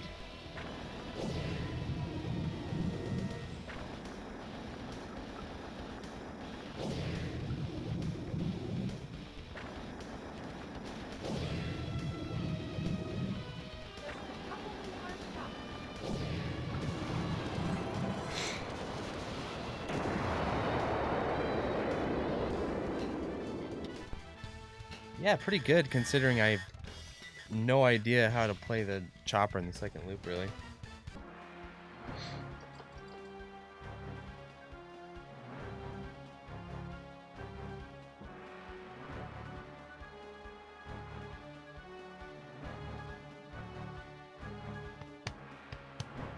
Look how they spell no.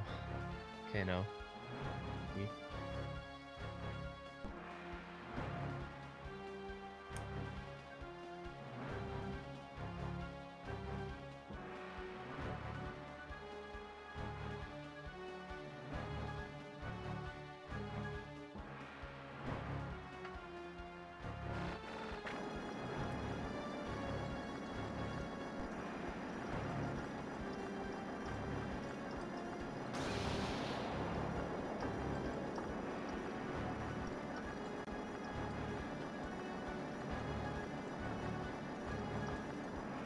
That was pretty slick.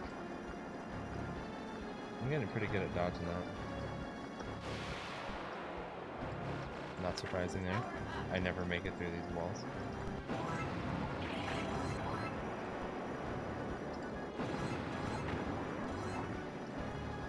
One more to do it. Now I'm going to try and dodge most of this first attack. And then bomb at the end.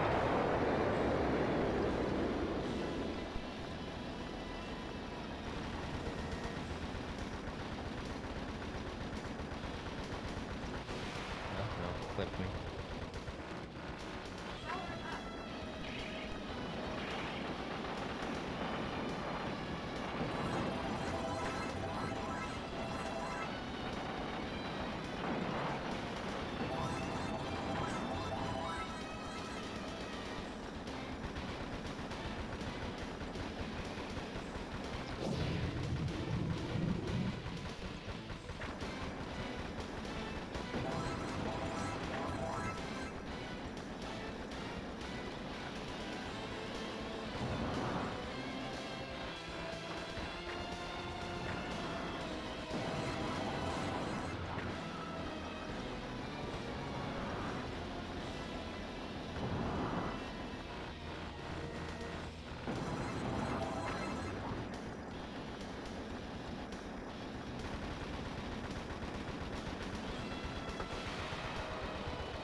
Point blank you can set up. I've done like no damage to him.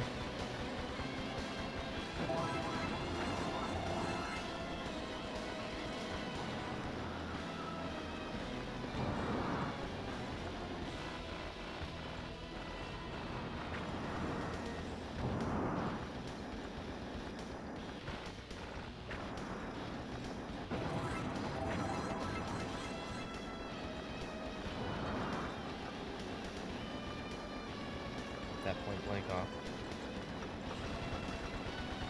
Oh, that'll do it.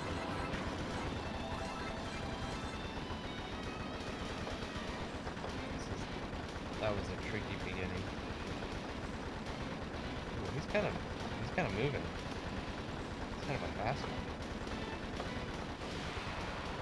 I did a lot of dodging, but I think I barely hit him during that whole time. He had me cornered the entire time.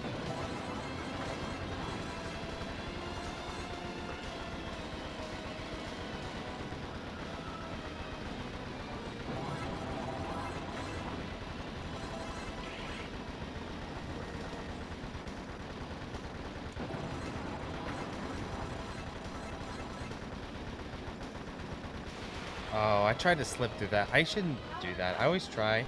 It never freaking works. When you get them kind of clustered together, you just can't slip through them. I try it every time and it never freaking works.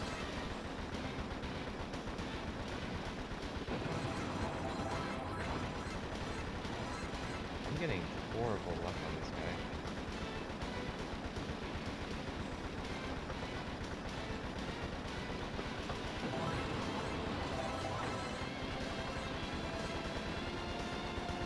That? Come on, that's a horrible opener. Then he comes down. This is one of the unluckiest debauches I've ever had in my life.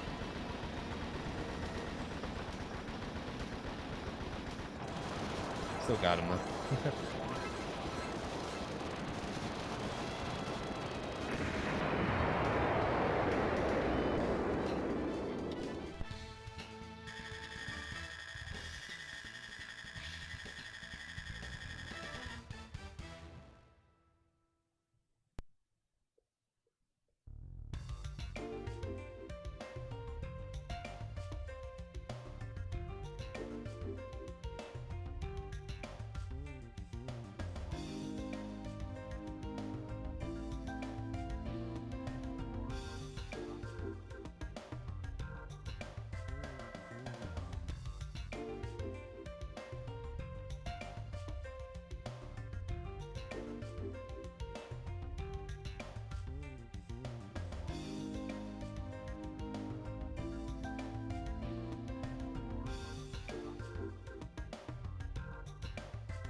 Alrighty.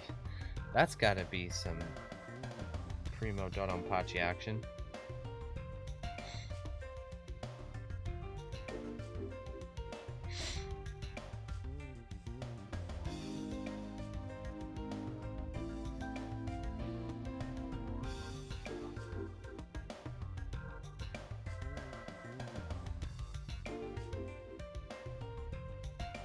Yeah, the plot of the game's pretty awesome.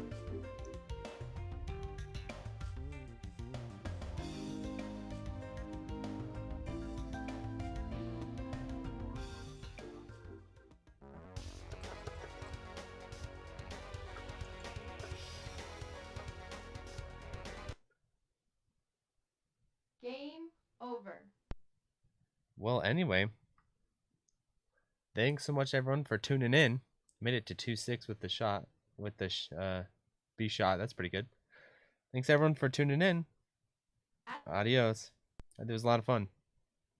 Presented by Cave.